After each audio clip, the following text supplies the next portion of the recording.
to the 6th edition of Marketing and Gambling Forum. As you well know, this conference is traditional and it's annually held, and is the only event in Central Europe and Eastern Europe dedicated 100% to marketing issues. Today we have a very busy day. A spectacular lineup of speakers and moderators will debate and discuss very, very interesting topics. And of course, we will start with the legislation updates, and afterwards we will make, let's say, a comparison between traditional marketing and the digital one, like efficiency. And afterwards we'll have so-called ping-pong talks.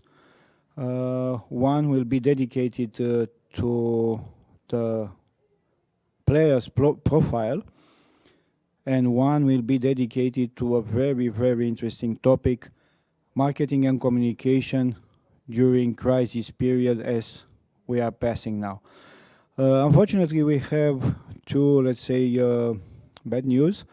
The officials from the National Gambling Office are in a meeting at the government and will join us later. And another very upsetting news is that the grandma of one of our speakers passed away 2 days ago, and Christian Gheorghe, won't make it because the funeral service is later today. We sent him our condolences, and our thoughts are with him in this difficult period. So this lineup of spectacular speakers is ready to start the program. Please enjoy the conference and ask as many questions as you want. If you want, I think the topics are very good and you can learn quite a lot out of that. Thank you and see you later.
Welcome back.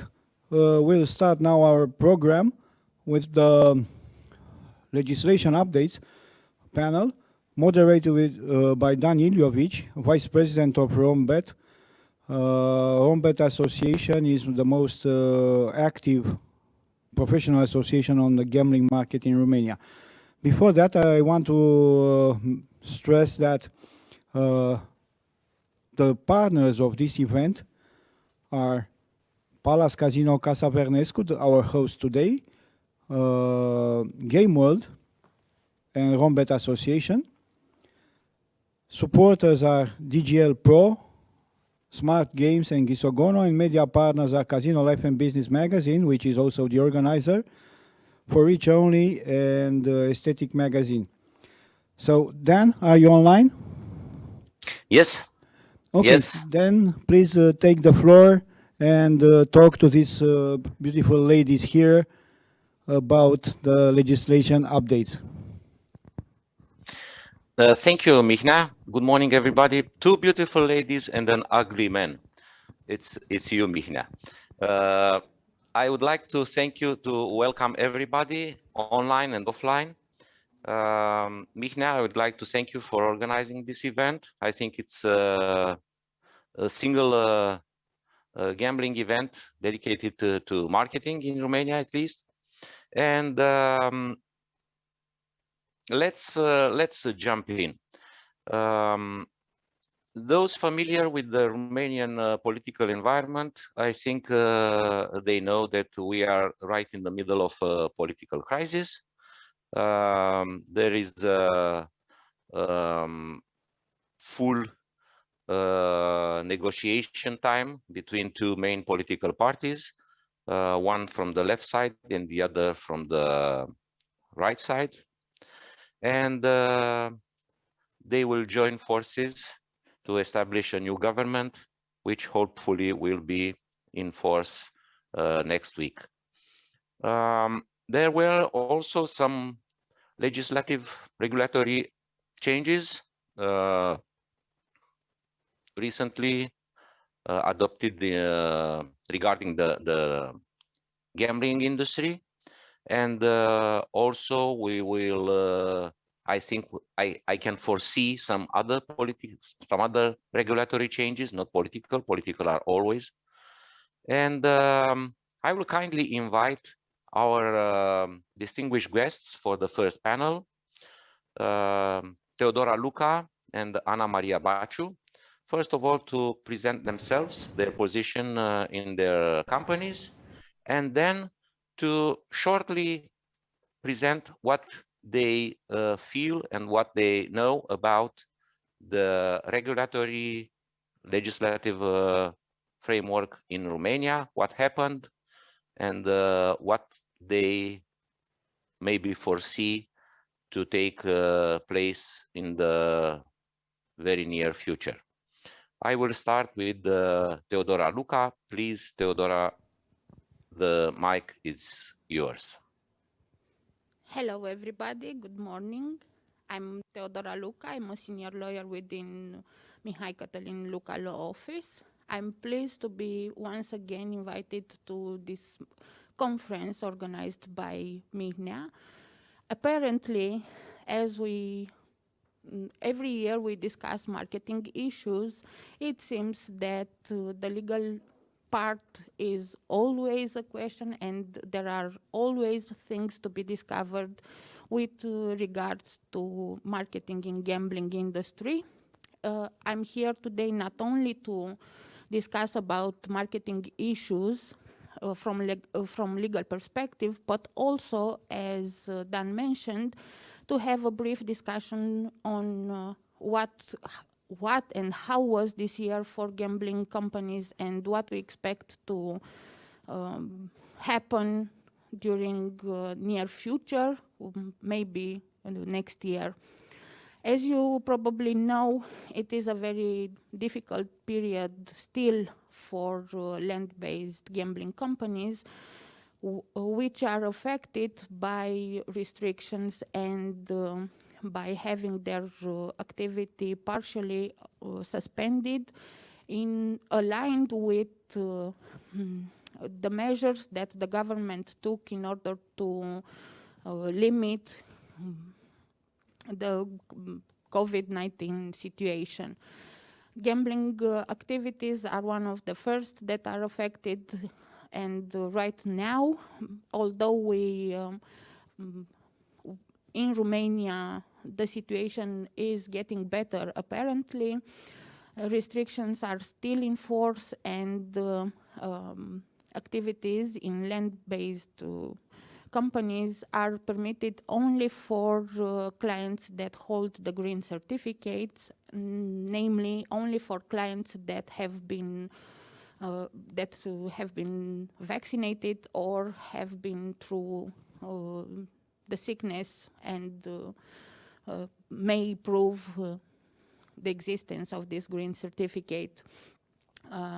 In this context, marketing activities may seem to be left on a secondary place, I would say. All the struggle is right now concentrated to have to find the solution for the companies to survive and to be able to comply with their obligation, especially with the payment obligation. It is, as you know, probably, we had many discussions regarding the facilities that these companies should obtain from the government, but until now, there is no specific facility granted to this operator, or at least not as the company's wishes to obtain. This is the main problem that I see right now in the gambling industry, especially actually only in the land-based industry, because this is the one affected directly.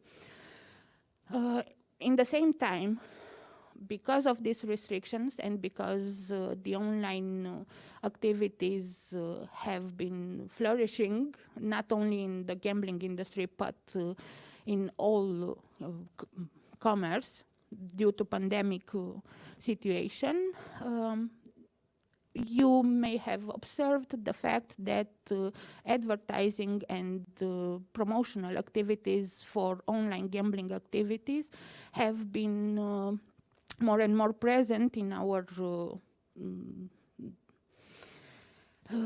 environment, and this should be, in my view, a discussion that we will have later on, specifically on the content of the advertising and maybe the theme that you like so much, Dan, the marketing activities and the responsible gambling, in how these two goals may be achieved by the companies and by the industry. Yes, thank you very much, Teodora. I will pass the floor to Ana Maria Baciu. Hi, good morning. Good morning, Dan. Good morning, Ana. Thank you for being with us today. Let's talk about a little bit about marketing in gambling, and how can the actual regulatory framework establish some limits or some coordinates regarding the presence of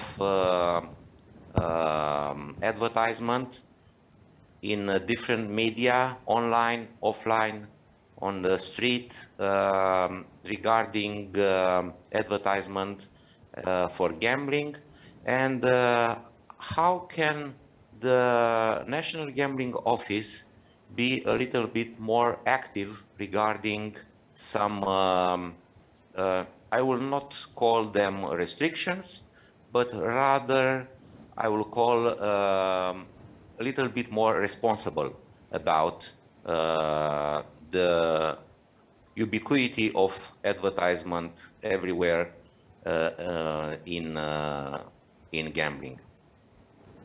So, good morning, everybody. Sorry, Dan, I didn't get a chance to introduce myself, so I will do it now. I'm Ana Maria Baciu. I'm a partner with Simeon and Baciu Law Firm, a law firm which specializes, amongst other, in gambling. And going back to your question, I know that it's important for you. But then again, the gambling office can only do what the law allows them to do. So definitely they cannot impose restrictions in addition to the ones that are already in place in the legislation. As we all know, there is a legislation pending in front of the parliament, which is trying to probably impose some new restrictions. Nobody knows actually how this will end up. And I would like to foresee something, but I'm missing my crystal globe today. So I will not be able to do it today, maybe some other day. The legislation as it is now, it's allowing indeed the marketing activities with some limitations, as we all know. The limitations for TV ads, which is something that the industry has discussed long and lengthy with the Audiovisual Council here in Romania, and the decision has been taken, as you know, to limit the time slots of such advertising, and also to provide some events for which advertising is allowed.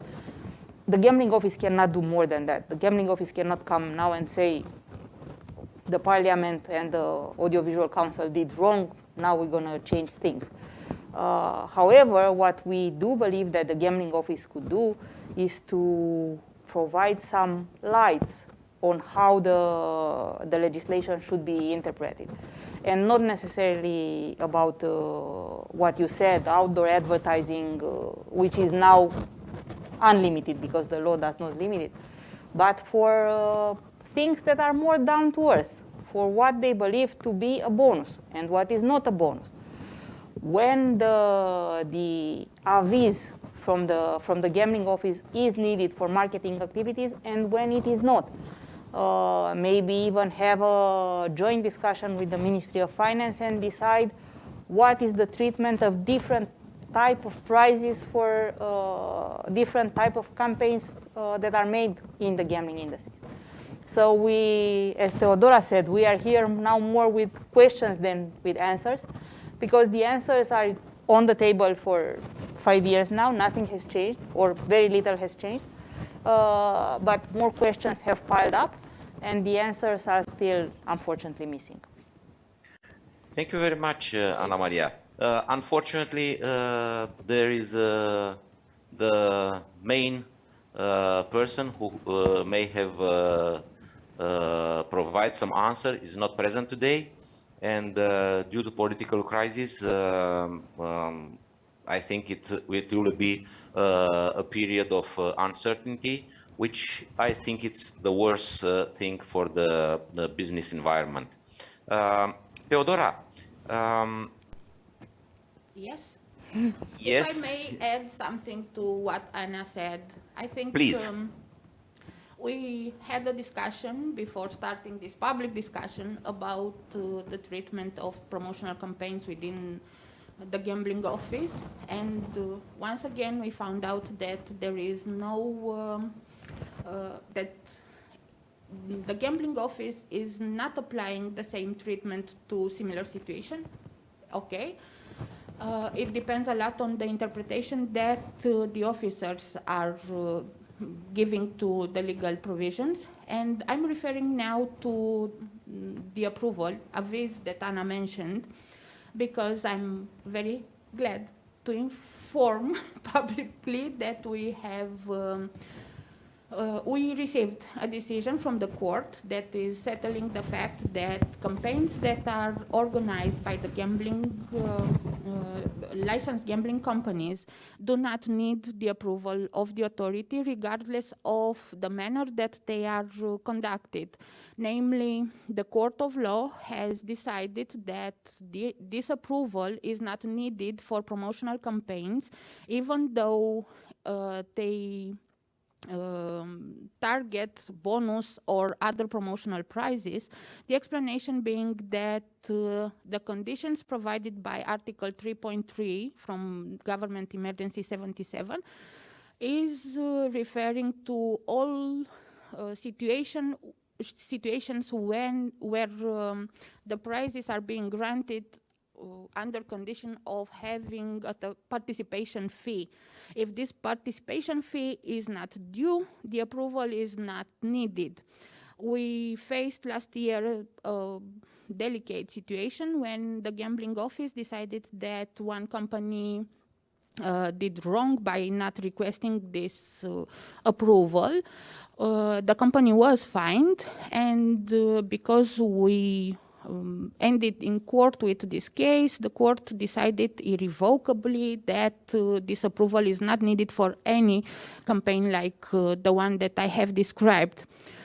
This doesn't mean, unfortunately, that the approach of the authority has changed, because there is an obstination, I would say, of the authority to apply the legislation in a very strict manner, but without having, not necessarily having the legal background. It is a habit that was formed within the gambling office, and it is apparently very difficult to be changed. So we would take all these situations to court until the moment that we will have the same approach of the authority for all similar situations. This is for sure. But for the moment, this is one small victory that we have, and hope that this will be useful for the market in the end. Thank you. Yes, thank you, Teodora. Yes, you are both lawyers, and I think that you are happy when you have some such cases when you won, and happy when the law is being correctly applied. Yes, and let's hope that based on this court decision, the responsible people from the gambling office will understand that there is not necessarily something that they should obey in each case, but at least to take care of what the court said and apply the law accordingly. Thank you again, Teodora, and congratulations. Ana Maria, let's move a little bit further with the legislative framework. Recently, there was a little bit of a storm because of a recent decision of the committee from the National Gambling Office regarding the companies which provide technical verification and certification from the gambling equipment and gambling software.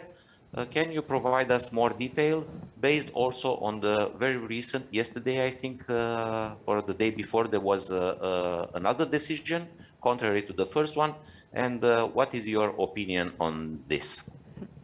So I will start by saying that I have no information about the case except for what is in the public domain, let's say. And yeah, we all know that there has been a decision to revoke some licensing, and there. Not not to revoke, but to suspend, I think. Yes, and then it was a decision to revoke the decision to suspend the licenses, which was the one yesterday. But I do believe that Teodora has more information about this. Please, Teodora. I don't have many information about this, but what was interesting it was yesterday's message, and for me it's very strange that the authority has motivated the decision to revoke the suspension on some pressure that was made on the members of the supervisory body. It will be interesting to see how they will cover this in the decision if they didn't do it so far. But for the moment, the only information that was public is the fact that the decision to overtake the first decision is based on the pressure that the members of the board the supervisory board have faced. Again, I don't know if you want to discuss a little bit about why this decision was taken. We have the press communicate that the gambling office has issued, based on which it was a problem with the accreditation. If this problem with the accreditation has not been resolved in the meantime, it will be, again, very interesting to see how the supervisory body will motivate their newest decision. So we have to wait and see. For the moment, it is not public information, but yes, it is of large interest because some of our clients, some of the actors in the market have been affected directly by the fact that part of the testing labs were not able to issue legally their type approvals and verification certificates. But we have to wait and see. I think it's premature to have any conclusions on this for the moment. Okay, thank you very much. Let's move a little bit of what Teodora mentioned in the beginning. Ana Maria, the land-based industry was heavily affected by the restrictions. How, and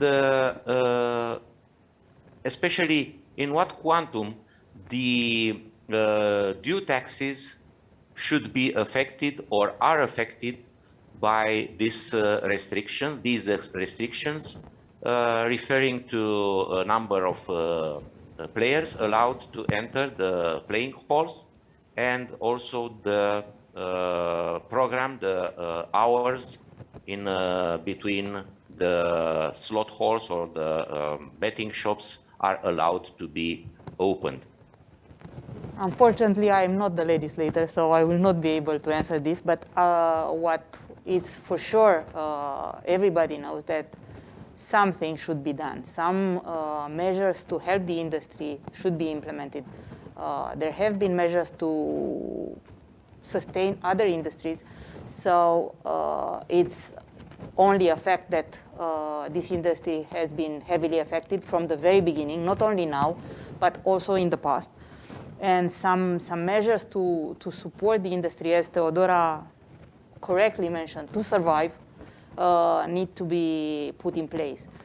Then again, going back to what you said, because of this political instability, it's difficult for us to foresee what's going to happen. Now that the discussions are we going to increase taxes or not, it's difficult to claim some aids from the government, which are anyway needed. As you see, we still have the public debate about the green certificate. Maybe after the green certificate will be issued, after the pressure on the hospitals will be lowered, hopefully soon, we don't know when. We're going to go back to more people in the rooms, with people that are coming also with the test, not only with the vaccine and the proof that they had COVID-19. So hopefully things will start moving in the right direction soon, but we cannot say when and if this will happen. And going back to what happened to the labs, as a very general conclusion, is that more stability from the gambling office where it is possible to have it. Okay, we cannot claim stability from the government these days, this month, this year, but we should have some stability from the gambling office, and we should receive some clear guidance on how we should proceed. You said about the lawyers that we are happy to win. Of course, everybody's happy to win, but you know what would make us even more happy? Not to have to go to court, not to have decisions that need to be challenged, not to have legislation that is unclear, not to have legislation that is unclear and it's not clarified by the gambling office, or which is implemented differently by different persons within the office. It's very clear that it's well, I will not say that it's bad faith because it's not. It's a different interpretation, which leads to different treatment for different players, which somehow should be brought to an end. Thank you, Anna. If the gambling would be the single domain with the unclear legislation, I think it will also be a good sign. But unfortunately, there are many domains. Only to mention the fiscal regulatory framework, which is constantly changing, which is in some parts very unclear, and also allow for the authorities to interpret and to not to have a unified interpretation and a way to act regarding the operators. Unfortunately, there is another problem with the gambling industry.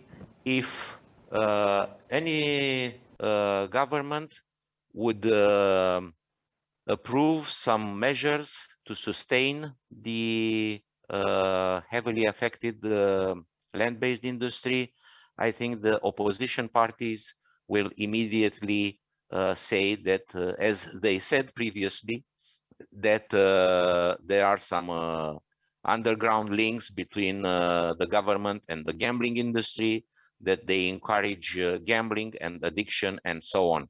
So our industry is unfortunately have a very bad reputation, and every single politician that would like to attract some, let's call, sympathy from the general public, from the mass media, will attack this industry and will blame for the every bad situation that occur regarding gambling. Teodora, if I would be an operator and a land-based operator, I have to declare and to pay some taxes based on actual legal requirements. But what if, due to COVID restrictions, I am not allowed to perform at my full business capacity regarding opening hours and the people allowed to come in? How can I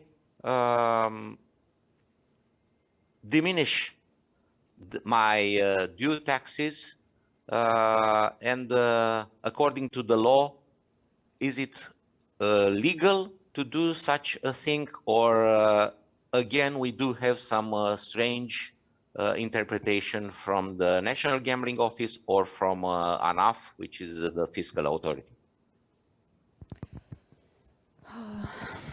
We just finished some controls, some investigations with the Gambling Authority regarding the manner that companies have declared and have complied with their fiscal obligations during 2020.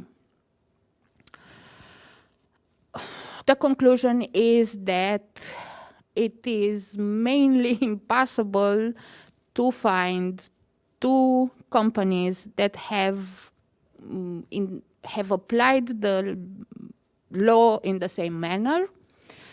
I don't want to be in the inspector's shoes for this type of investigation, because it is indeed very difficult to get to a common solution, and once again, it is what Anna mentioned.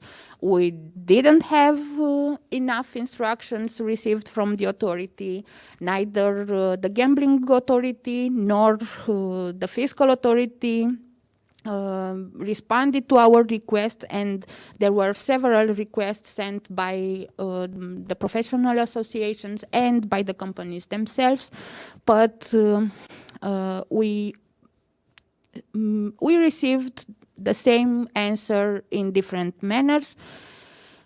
We are not competent to decide how you should correct your taxes or how you should adapt your taxes based on the restriction that you faced last year. So in this moment, the only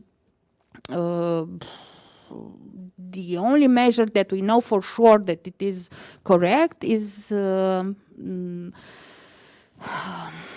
for the period during which the companies do not perform the activity based on the restrictions imposed by the government, they do not owe the authorization tax. It was a nice surprise, I have to admit, the fact that although it is not expressly mentioned in the law, the gambling authority has decided to apply the same treatment to the vice tax as well. So for the periods during which the companies do not perform the activity based on these restrictions, they do not owe to the state budget neither the authorization tax or the vice tax. It is a very strange interpretation, and unfortunately, this is how the lawmaker understood to facilitate for the companies the fiscal obligations, that the license tax do not have the same treatment, although, and it is not possible to deduct the license tax, although it is due for the same activity, same reasons are behind the fiscal obligations, and if you are not allowed to perform the activity, of course, the license tax should be deducted as well. But unfortunately, there is no legal provision providing this possibility. Because right now, in 2021, the government has decided to limit the activity of the gambling operators without having a complete suspension applied, it is not possible for these companies to deduct any of their taxes, although, as I mentioned, they have these limitations. They are limited by numbers of clients, they are limited by daily program that they can have, but the taxes are due as they would perform the activity in a normal situation. It is strange, it is unreasonable for these companies that have sustained so far their expenses from their own profit and their own pocket. But I think after 1 year of almost 2 years of having this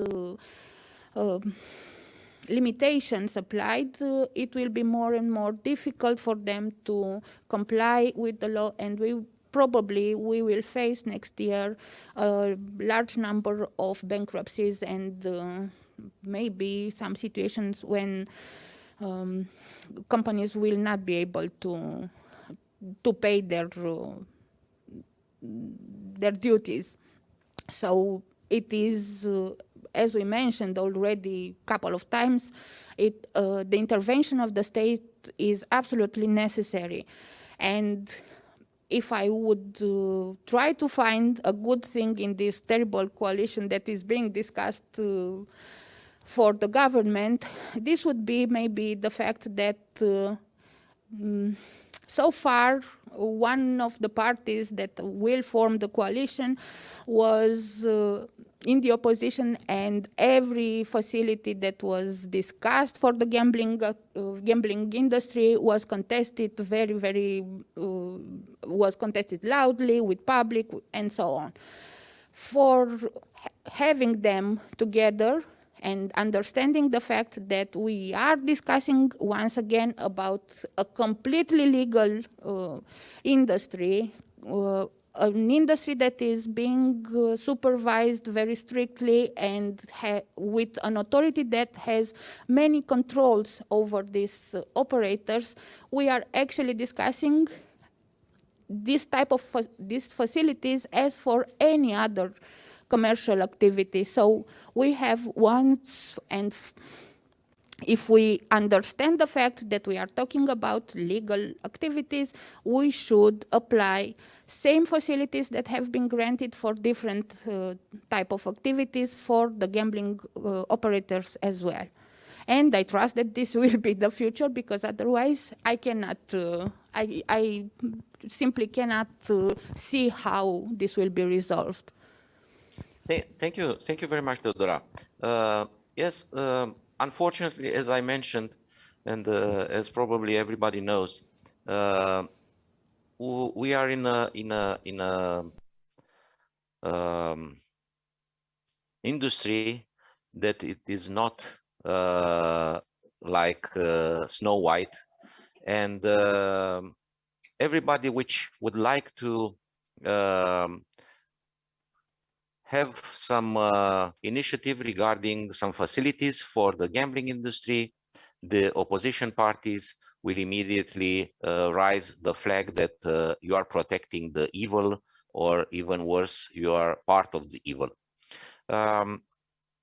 Before we end up this panel, I will kindly ask Mihnea if we have some questions from the public to address to our two distinguished speakers. Mihnea, are there any questions? No? No answer? So, thank you very much, Teodora Luca. Thank you very much, Ana Maria Baciu. You are not very optimistic, but we will have to move on, and hopefully the good times are ahead and the bad times are a matter of past. Thank you, Mihnea, for inviting us here at the very first panel of the Marketing in Gambling Forum, and thank you for the audience to listen to our discussion. Mihnea?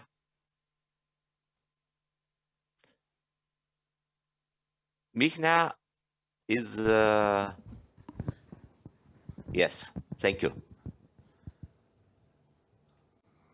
Gata? Pozor. Thank you, Dan. As usual, you are a very good moderator. Thank you, Ana Maria. Thank you, Teodora. It's been a very interesting panel. I didn't know there are so many problems in marketing. But nevertheless, we will go to marketing effectively after the break. And we'll be together with Andrei Primescu, one of the most, let's say, most popular marketing manager in gambling in Romania. And we'll have a very, very trained speakers. Thank you, but first, let's have a break.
Hello and welcome everybody. We are going to start the second panel of this event, the panel about marketing.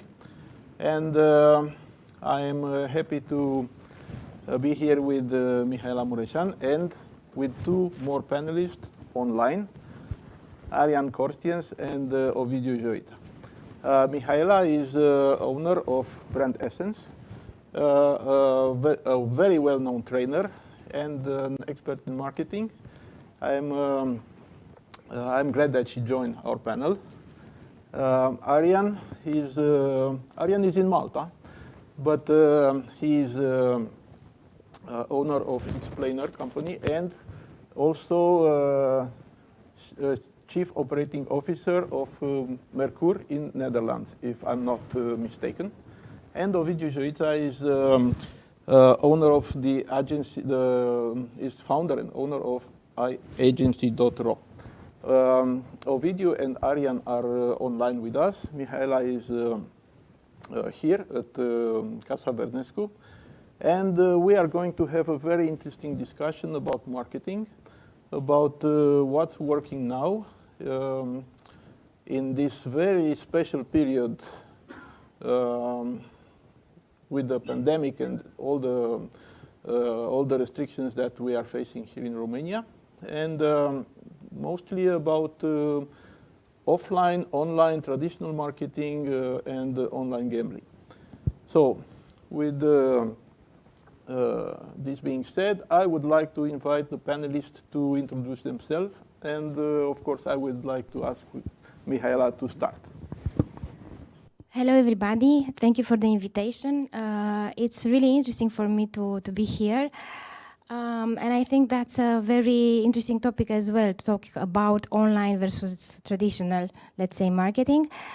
A few words about me. So I'm doing this naming, marketing, and branding for, I don't know, more than 21 years already.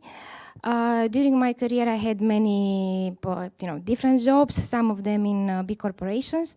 I'm actually a former corporate girl who has become now an entrepreneur. From my previous life, let's say, I could name some companies for which I worked, like LG Electronics, here in Romania, Altex and Media Galaxy. And basically, I am known for being the former marketing manager of IKEA here in Romania, but also when I was working there, me and my team of Romanians opened the Croatian market. So I've been in charge for around 4 countries altogether in Croatia. What has been interesting during the 10 years when I was working in IKEA is the fact that I started, the traditional marketing, and then slowly we moved to the online. Also, we launched the online store of IKEA Romania here in 2014, if I remember right. And that was, I think, extremely important because we shaped, the way of working from, traditional channels to the online one. And then in 2016, I launched Brand Essence, the company, my own company where I work now. And here I started to do, consultancy, marketing, strategy, branding, all these things, but also training, mentorship, and, all kinds of marketing services that companies need. Thank you. Thank you, Mihaela. Next, I will transfer the connection to Malta. And I have 2 questions, Arian. First, please tell us, how's the weather over there? It looks much different from Bucharest weather. Okay, first of all, Andrei, Mishna, thank you for inviting me. I'm sorry I cannot join you in Bucharest. On the other hand, this is not the railing of a ship. This is the railing of the rooftop terrace of the Intercontinental in Malta. And as you can see, I'm outside. It's 22 degrees in the shade. So yeah, a comfortable climate here. I hope it's a bit windy, so I'll mute myself if I'm not talking, so you don't have a disturbance on that. I'm in Malta for Sigma, and Sigma is, as you all might know, one of the big online conferences for online gaming. And I'm here for a purpose, and that's why I think it's really fitting to talk about this topic. on where is it going, when is the online world and land-based world going to merge. And that's a very interesting talks I have here. Briefly about myself, I've been working in casino marketing for quite some time now for numerous operators throughout Europe. Usually I have some long-term assignments, but for a couple of days per month.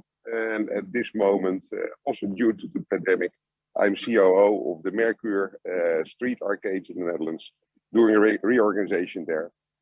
And as you can see, I can't wait to get traveling again, because being locked down in your own country. Holland is a nice country, but if you're there for a year and a half, you want to go outside. So being virtually in Bucharest and Malta at the same time is a perfect combination for me. Back to you, Andre. Thank you, Arjen. For us, it's very interesting because we have the camera over here and the screen over there. So it's difficult to remember where to look. I will always look to Mihaela to have no other problems. Online, offline in the same time. Online and offline, it's in real action. Ovidiu, please introduce yourself, and after that, let's start the discussions. Hello guys, nice to meet you again here at Gambling Forum. This is Ovidiu. I'm the owner of one of the best SEO agency from Romania. I'm doing this for more than 15 years. I have involved also in the gambling industry, working for GetsBet. Now I can pronounce their brand because we are not working anymore. I have done all the strategy for 2020 for this brand, and I am proud that I have doubled their online presence in 2020. So that's why I like to be in this field with the biggest gambling brands. I hope to have new ideas for you as usual at Gambling Forum. Nice to meet you again. Thank you, Ovidiu. Thank you, everybody. Let's start the discussion. I have a question, and I would like to ask first Arjen. As we all know, marketing is about the players. I would like Arjen to tell us what are, in your opinion, the similarities and the differences between the online players and the land-based players. Yeah, I think there are a lot of differences and there are a lot of similarities at the same time, and that all comes down to different player groups. What you usually see in Europe, in the countries where online has been regulated or not, is that they have grown their own audience who was not a casino player to begin with. And that is where I think the online casinos made their largest growth, in people who do not know any better than, and excuse me for my language, that playing roulette is sitting at a virtual table where somebody is spinning a wheel and putting a ball into a wheel somewhere in a studio in Ukraine or Georgia or Latvia and talking to you like you're an idiot. That is roulette playing. Same goes, and apologies for the game developers, for online slots. For me, the online slots look like a Deux Chevaux Citroën out of 1970 compared to the richness of the land-based slots. So there's a big group of people who only know how to play online because they were grown in online. And that is where the discrepancy comes when you have land-based players who in this last year and a half have been going to online. I think for a lot of them, the experience has been very disappointing. I'm a blackjack player, and if I'm at the blackjack table, I interact with the dealer and the other players, which is a complete different interaction than an evolution game table in the online world. So I think the online casino industry will be very big with their own homebred players, but it's not per definition that the land-based players who go online will like the product what they see. So there's, I think there's a difference, and if they also want to capture and keep captive the land-based player, they must step up some part. So yeah, there's a difference between those two groups. Similarities? Sorry, Any similarities between these two categories? Any Yeah, overlapping? oh yeah, I think the similarities is that, and that's a possibility more for land-based casinos when we come out of this part. I think the online world has created a group of players who did not know how fun it is to play a gambling game. And if from the online world we be able to drive them to a land-based experience, you can reach inside a new group of people. And also a similarity, which is not a similarity yet, but I think is an opportunity for the land-based community. Especially Evolution has been very good in making the more fun type players with the Wheel of Fortune and the bingo games and the more adventurous games, not the classical typical casino case. So yeah, I think the similarity there is that we've reached into a new group of people who like to gamble as a pastime, and yeah, I think there's the opportunity, or vice versa, in growing our population when we get out of this misery. Mihaela, we heard Arian's point of view, and I would like to ask you to continue by telling us about the, let's say, the behaviors behind the screens. Yes, because online players, like we are now, are always looking on the screen, interacting through the screen, and so on. Yeah, I was also thinking when Ariane was talking that this behavior of online gaming is really increasing, and definitely it reaches new audiences. I think online as such, and playing behind, or I don't know, in front of a screen, makes all this field of gaming more accessible as a perception, like not only from the money perspective that now I can afford, maybe I'm afraid that I don't have enough money, I don't know, to go to the offline brick and mortar casino, but why not giving a try to, to play online, to see how it works. So from this perspective, I think it's a very clear trend of reaching new audiences. Okay, but in the same time, talking about behaviors, I think what screens, and this is not only about gaming, it's about everything. What screens generate as a behavior is that basically takes the boundaries away many times, takes the limits. So people somehow feel more free to express, more free to talk, sometimes more free, to make a bigger noise, even to be aggressive. Not necessarily from the gaming perspective, but in general, we also know from the social media as a fact that people on social media tend to comment and express themselves much more than they would do it, like we today. Somehow they are not as polite as in their real life, and they tend to express more because the screens give them this, security somehow, that's okay. So I think we need to look from both perspectives here, in terms of behaviors, and I'm happy that, later on we'll have our colleague psychologist here to explain even more that these behaviors can be also shaped, through communication. So, the fact that you can express more, you can try more, you can do something that you haven't done it before. That's how I see it. Thank you, Mihaela. It's very interesting, and we all remember that Ovidiu told us about his experience, and I would like to ask him more about specific issue. How are online marketers recruiting new players for their online casinos? This is the best secret. If I heard this secret, I will not be here. Of course, every new brand, every big brand want new market, new players. Of course, there is a percent every year who are involved with online gambling, but this percent is not so big. In my opinion, all the big players are fighting for the same players. So they are stealing players from one to each other. They are doing a brand campaign on the other brands. So it's a big fight on stealing clients. In my opinion, but we will have another questions and I will answer them.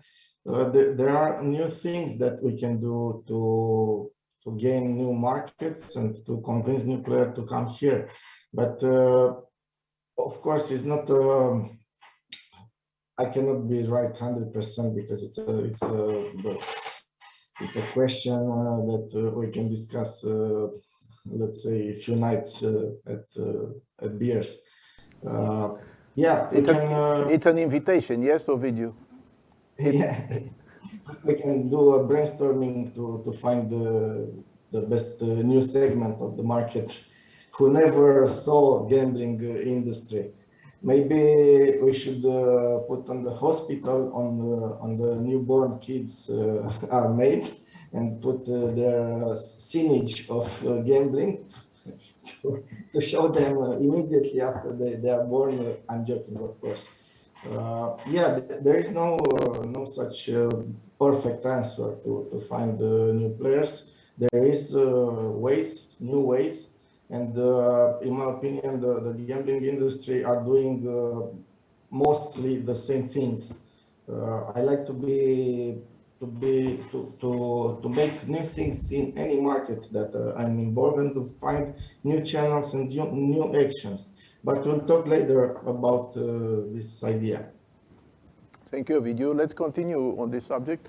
Mihaela, what should online marketers learn from land-based casino marketers? I have so many ideas now crossing through my mind, and I will just start to share some with you, because there was also a question earlier, which was the similarity between online and offline gaming, let's say, or gambling. And I would say addiction. I mean, that's for sure a similarity. And talking about this separation between online and offline, personally, and I know that it's not only me, I know that you share the same opinion. Absolutely. I think we just put this separation for the sake of the channels and maybe organize our work, for the sake of the process, for the sake of the structure, because we need some structure when we work in marketing, definitely. But otherwise, people are many times the same. They are also online people, offline people. We are we are human beings. So I think that's a trend now. In the beginning, it was traditional. Then online came. And now what I see growing is the trend of integrating the two, the online and offline, because people are both in online and offline environment. And I think that separately between, separately than what online could learn from the offline and the other way around, we need to look to these areas as parts of the same whole.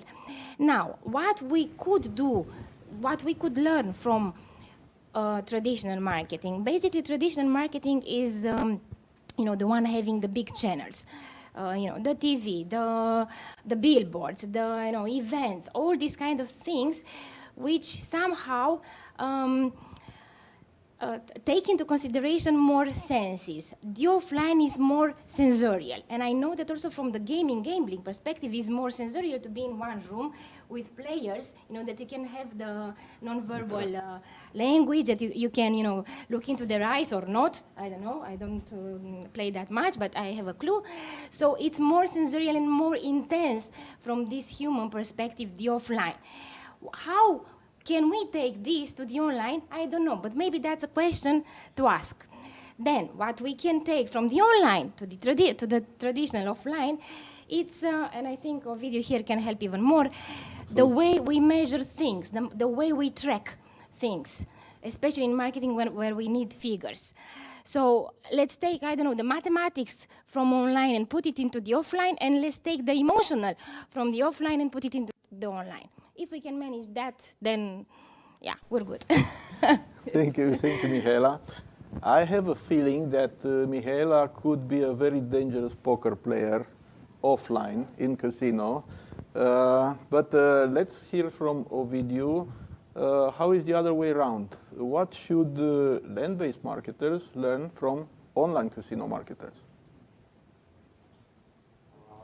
I think there is a mix between offline and online, and this is natural in any field, not only in gambling. There are people, same people who are using also offline market. They are going in the casino, and the same people, they are going online. Of course, there is also different segments of public who are using only one of this channel. Regarding the measuring effective of the campaigns, of course, in online, it's much more easier. There are different channels in online, let's say pay-per-click campaign, where we can measure exactly also conversion, also traffic, also everything we can measure. There are also affiliate marketing for online, and we can measure and we can pay to conversion or lead. There is search engine optimization, the field that I'm a very good specialist. And in search engine optimization, we can do measures like 80% of the traffic. We cannot do perfectly 100%. So if we put all the channels online, probably we can measure like 90-95%. So almost everything. This is different in offline, where we can measure also brand awareness growing, we can use Google Trends for this. We can measure campaign, but in my opinion, we cannot measure more than 40 or 50% of this offline campaigns. So the online campaigns are much easier to measure, and we have many applications for doing this. Thank you, Ovidiu. We really like numbers in this industry, casino industry.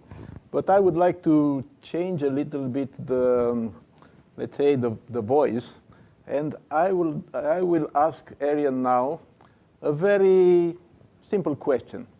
Arian, please tell us how much do you agree with the following statement?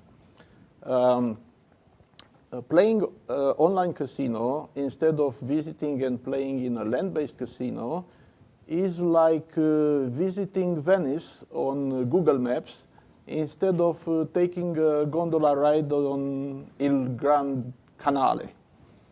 Yeah, I agree with that experience 100%. Last week there was a campaign in the Netherlands from one of the largest cinema operators. And they were on outdoor panels, they were asking the questions, you're not going to surf in your own bathtub, are you? And I think that is the right question. Let me get back with a little analogy. It's back in the 1970s, the VCR, the video recorder, was invented. And the VCR would be the death of cinema, because why would you go to a place where you pay per person a big price to sit in a small seat to watch a movie, if with one price you can have 10 friends in your own home with your VCR in 1970s watch the same movie? So why would you ever go to the cinema? And I think the VCR would have been the death of cinema if cinema did not reinvent itself in the last 30 years. Because then they made the seats bigger, then they did Dolby Surround, Dolby 6, Dolby 8, Dolby 10. They added all kinds of new experiences. So the similarity, yes, visiting Venice on Google Maps, there's no comparison. In my first opening statement, like I said, if you play online at the evolution table with a trained dealer who's not a dealer, but who's somebody who reads computer screens and takes cards out of a box and tries to have a conversation, is nothing compared to sitting at a live table. Same goes for playing a slot machine. We have a social environment. We have an environment that has an atmosphere which you never can recreate online, no matter how hard you try. Is there play for both? Yes. Netflix, Amazon Prime, Disney Plus have grown tremendously the last year and a half, and they offer the new things. But what's now happening? Now we see Netflix make deals with main cinemas. So when there's a new Netflix original, they premiere it first for 2 weeks in a cinema, so people can enjoy the movie in their own experience, which is at the same time advertising for the film on Netflix. And that's where the two worlds of Netflix and cinema are coming together. And I think for the casino industry, there's the same path to follow, because playing at a slot machine and a physical device can never be the same as playing on a computer screen the same game. The enjoyment, the experience of feeling win and loss can be the same. The experience of doing that in a social environment can never be the same. So this is where these two worlds can come together, and I think Playtech was the first company to present that a couple of years ago on ice, that you could have one account, and with one account you could play in either the retail or your mobile or at home. So there is, they took the one shared experience into one shared wallet and one shared offering of products. And yeah, that could, for me, could be a very good future for the gaming industry, where there is a natural role and place for online and a natural role and place for land-based. As long as online doesn't think they can create the same experience as land-based, and land-based doesn't think they can have the same kind of audience as online. Different ways, different media, different audiences, different experiences. I understand. Thank you, Arjan. I think Mihaela would like to add complete, something on this idea. Or about Venice? I don't know. No, not Venice at this moment. It's too early. Okay, right. Okay, so thank you, Arjan, for the whole, for everything you've said. Actually, he triggered also some ideas in my mind, and I just remember that I had last week a conversation with my team. And people in my team, and they were asking, Miha, why can't we do, in social media, those campaigns, so impactful, so big, as we used to do, some years ago in the offline environment. Doesn't matter, billboards or TV or anything. And then I stopped for a second and I thought, and again, thank you, Arjan, because it's the same idea that I want to reinforce here, is that actually, when you have a small screen, that will remain small.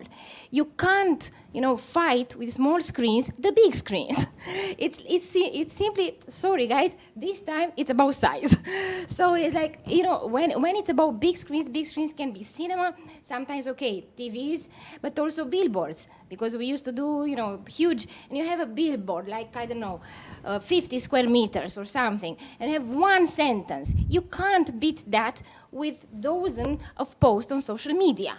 Because our brain, again, as humans, and hopefully our colleague here later will take these ideas and develop further, are made to resonance and to be impressed by this sensorial experience. And in the end, it's about experience. So thank you. Thank you, Mihaela. We have a question from the audience, and I can see it on the screen. Probably you can see it as well. And I would like all the panelists to answer this question. It's going like this. Is the digital marketing the beginning of the end of traditional marketing? What do you think, Ovidiu? Yeah, of course, both channels should exist and will exist. No, it's not the end of traditional marketing. The online marketing, it's something different, and they are function together. We can do same campaign also offline, also online, and we'll have better results than using only one channel. Now, I think the traditional way will not be dead in the next 50 years, maybe. We'll see after that. Definitely is not the death of anything, it's just the start of a reinvention. And reinvention would definitely be about, in retail, I'm coming from retail, and in retail we used to say that multi-channel or omni-channel is the future. This includes brick and mortar and online. So integration and new ways of doing this integration, also new ways for the traditional, are the future. Arjen, your thoughts about the end of traditional marketing? I'd like to look at it from a different perspective. I don't think any form of marketing will be the end of the old form of marketing. It's just a new way. It's a new medium how to get there. And compared for my parents, it was the newspaper, then the radio, then the TV. For me, it was from the TV to internet and to mobile. And for my kids, they're 14 and 19. They have this one is grown into their hands because it's if you disconnect it, I think they will die. And they talk to their friends, so they have their own social environment, which is based around that device. It's not about devices. I would rather go into what's about marketing, and there the difference between gaming marketing and the gaming marketing for the traditional gaming and the gaming marketing for the online gaming. There is something where we have to make a big change, at least in my perspective, because they don't add up in the online gaming marketing. It's all about, that's what our video was been telling, about clicks, about conversion, about ratios, about data. But that's very traditional online marketing. And with traditional, I mean that online marketing as in conversion and funnels, etc., has been around for 20 years. Amazon started that 20 years ago and is now continuing that. And I think if we start treating online or digital marketing in the same way and look at the numbers of deposits, of visits, of revisits or whatever, you will never get to the point where the traditional gaming marketing is, which is all about the customer. And the customer is not about how many times does he enter the casino or what is the budget he puts into the machine or puts on the table. No, what is he doing with that? If I have two people and I have they both deposit 100 euro and person A starts playing 50 cents bet on the slot machine and person B starts playing 5 euro bets on blackjack. That's a different kind of person. And in the end, after their playing session, they cash out 100 euro. For the traditional online campaigners, that was kind of the same person because 100 euro in, 100 euro out, duration this, duration that. For a marketing person from a land-based industry, that's a completely different person. So I think there, if you talk about should the online marketing replace the classical traditional marketing, I think maybe even the other way around. The online marketing should get some more from the traditional marketing, which is knowledge about the player. Thank you, Arjen. Let's continue on this idea, and I would like to ask Ovidiu. List some advantages and disadvantages of these two kinds, let's say, of marketing. However, we believe it's just one marketing, and we are just using different tools. Yeah, there are advantages and disadvantages. Of course, as I told you before, the measures are different on online and offline. The public segmentation, choosing the right public, it's much easier to do it in online because we have much more information than the audience of a TV show, for example. We can be more focused on online to serve our advertising to the right public.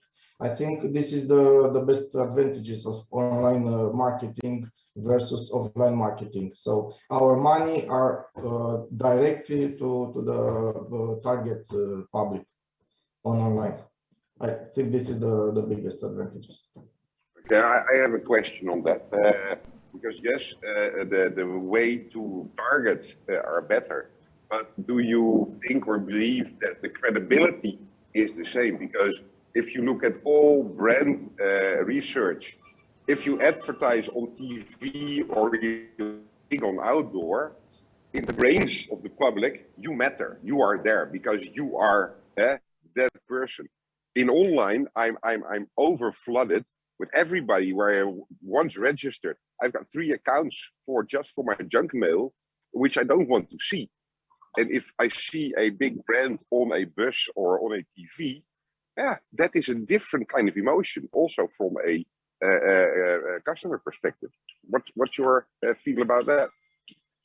Yeah, you mentioned only one or two channels on online marketing. Of course, we don't like spam on emails. Of course, we don't read such a channel. But also in online, we can be found it on YouTube, for example. And YouTube now replace a very big market of the TV, for example. So we can be there.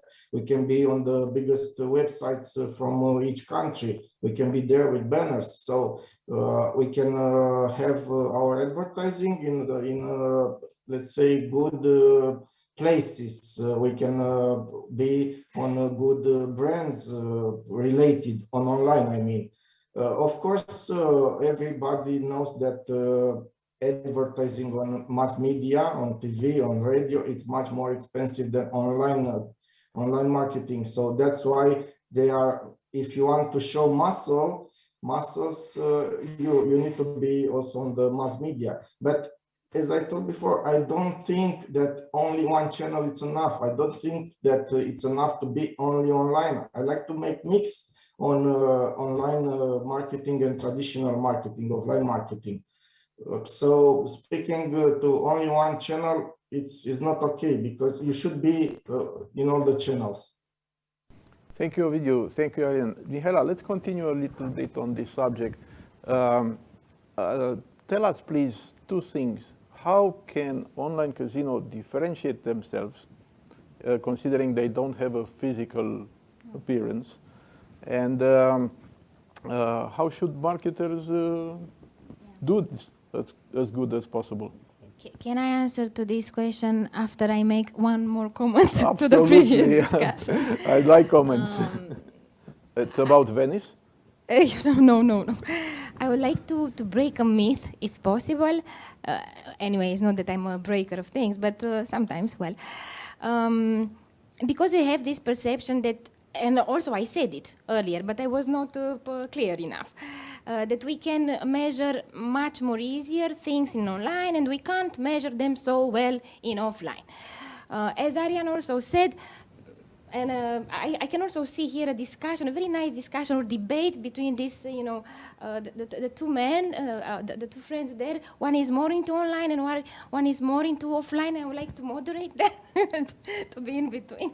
Okay, so the truth is that, as Arian said, the conversion funnel, as we all know it now from online, has been born in offline, in the brick and mortar stores.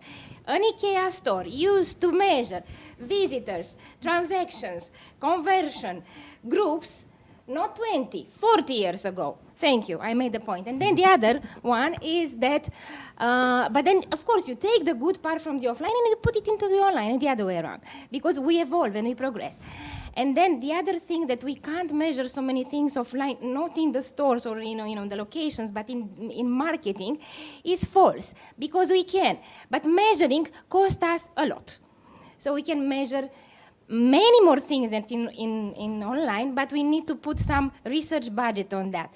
But then the insight we find out from the qualitative studies and other studies that we can develop with specialists, we can find many more other things beside the one that we have it from online. So if we put this together, the figures from online and the research that we do it, for the rest, I think we have a good landscape. Now, what was the question?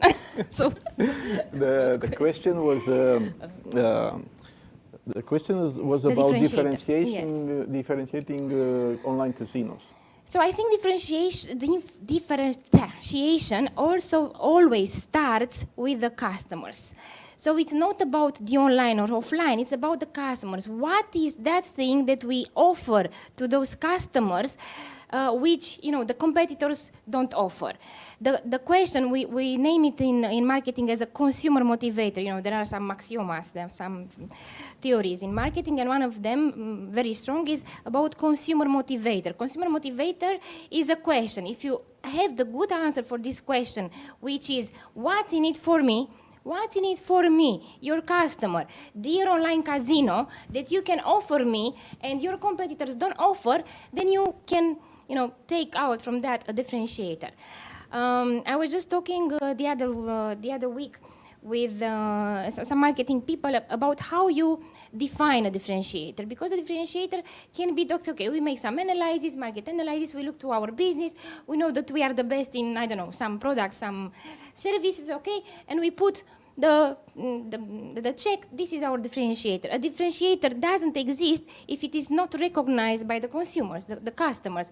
So when you make your value proposition, your strategy, business strategy, not only marketing strategy, and you define which are your differentiators, your value points, so to say, it's okay that you put some things there, but then you need to check. You need those points to be validated by the customers. So then, can be online or offline, you really need to be very clear about what are not only unique, that's another myth, that unique thing. It can be unique but not relevant. Can be unique but nobody wants it. Unique is not necessarily a differentiator. Unique can be, yeah, so I don't need that unique. But you can have a differentiator that, I don't know, some other have it, but you have it at a lower price or more accessible. And that becomes a real differentiator. Differentiator should be that thing for which your customers will pay money. That's, very simple key.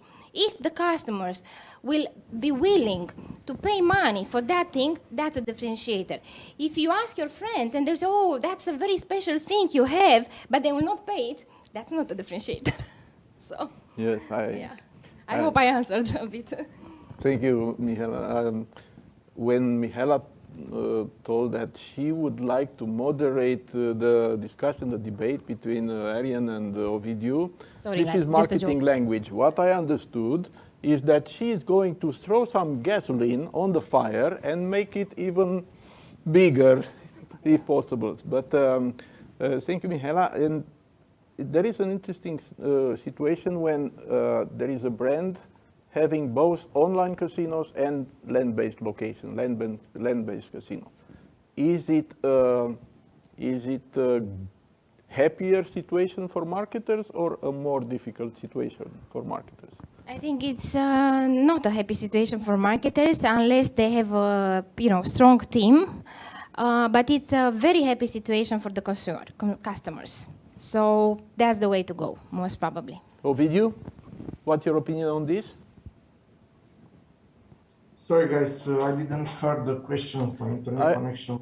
We were talking about the situation when under the same brand, we operate a land-based casino or several and an online casino. And I was asking if it's easier for the marketers or not so much. Thank you. I have done this job for GetsBet. They are very big on offline. And they wish to grow also online. And of course, at challenges and opportunities, I would like to discuss about interactive campaigns that are not doing by gambling brands in Romania. I don't have idea if they are doing in other countries. We can use the offline presence, our point of sales, let's say. We can use to prepare interactive campaign. We can do something in our sales point, physical sales point in our casinos or gambling spaces, and we can interact with the clients and ask them to make some actions on online websites. In this, of course, we can give them some presence for that, but we can use our, let's say, offline force, because having many point of sales, we have a power in offline market. But nobody, as I know, in Romania, they are not doing interactive campaign. They don't communicate in their offline points about online. So, of course, everybody knows each brand has a website, but it's not enough. We can prepare, and there are some other industry who are very interested and focused on interactive campaigns. Also in the, let's say, TV advertising, we just communicate about our brand. We just communicate about our special offer, for example, but we are not asking the public to do something in online. It's, in my opinion, this is a missing of the industry, and they should focus, the brand should focus to create interactive campaign. Maybe many of you doesn't understand what means interactive campaigns. I will try to be briefly to just explain what means interactive campaigns. IKEA in Sweden have done many years ago a very successful such interactive campaign. They wanted to sell a few millions of ecological lights, and they have done an interactive map of the country, and they launch a contest between the parts of the country, areas of the country, and they said which area is much more ecologist than the others.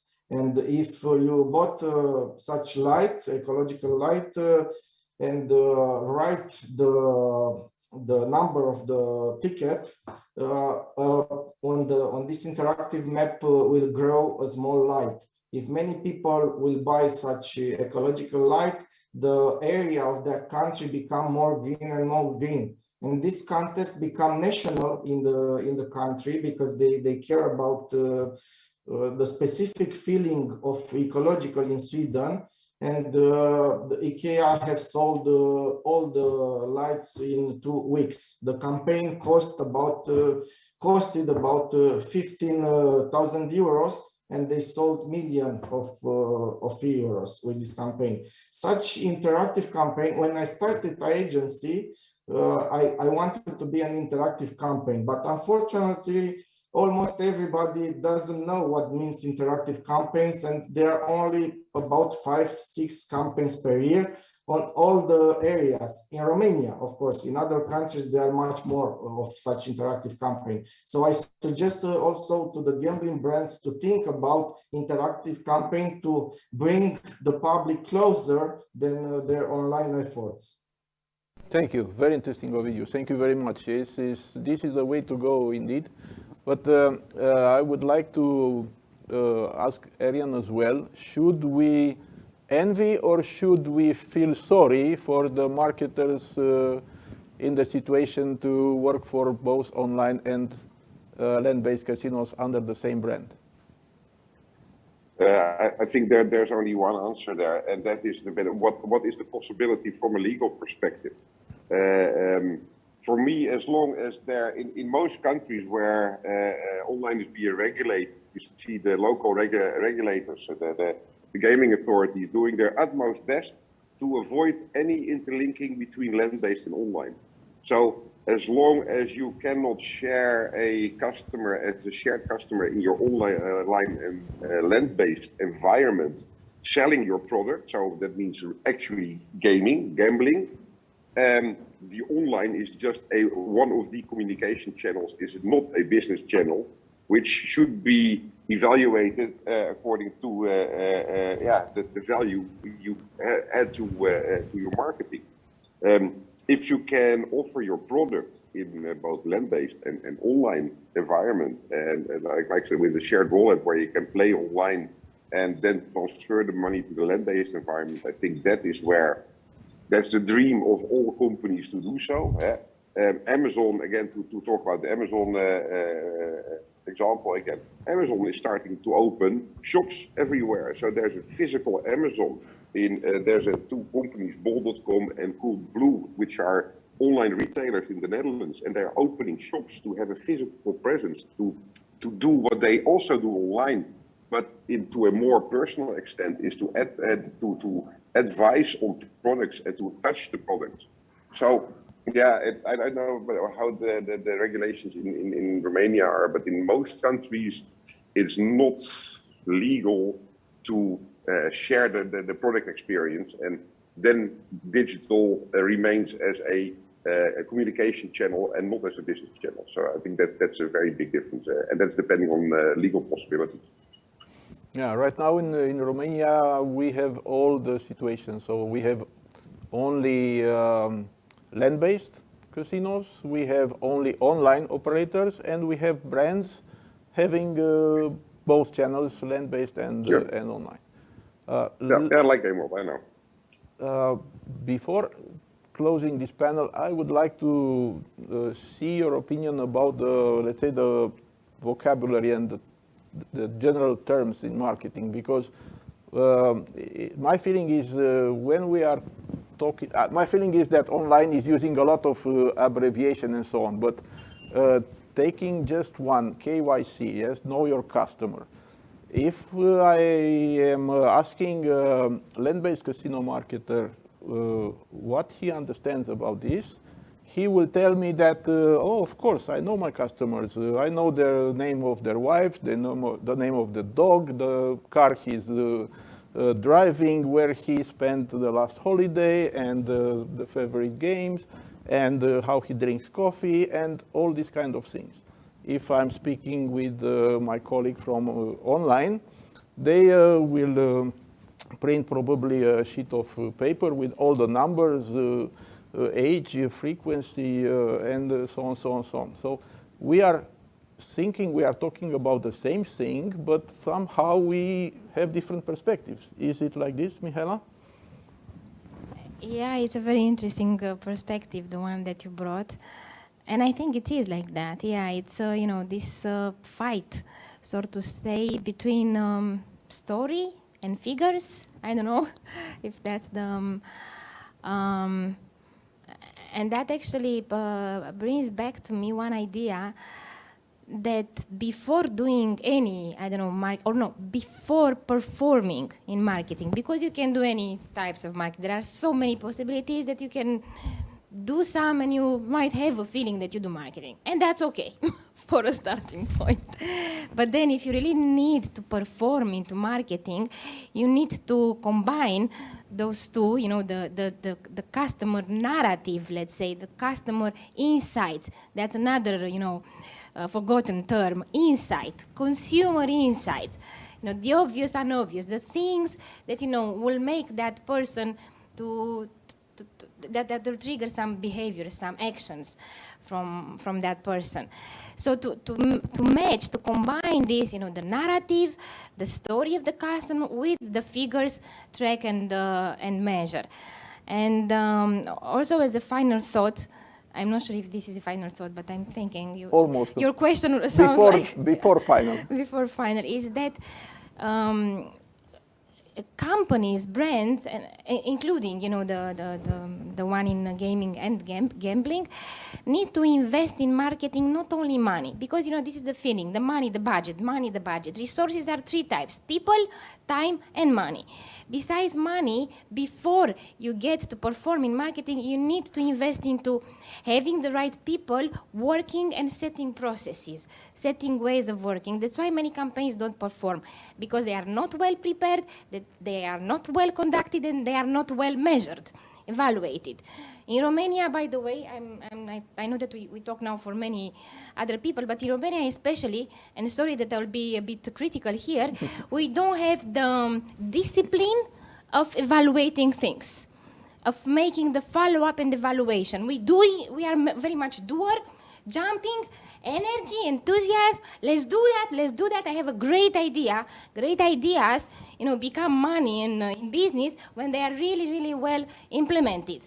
And well implementing means also evaluating. So all this, you know, process, circle of how to work in marketing. And people and companies, not people, companies need to invest in that, to make, you know, what I'm saying sometimes, to transform the marketing function into a factory. To think to the marketing as being a factory that needs to work in such sequence and rhythm that will provide the performance we need. So, thank you. Thank you, Mihaela. Ovidiu, please, on this idea, how can we close this gap, let's say, between traditional and online? Why we should think it's a gap? It's not a gap, it's normal things. Of course, there are terms, different terms of using online marketing or offline marketing, but there is not a gap. There is a mix between both of them.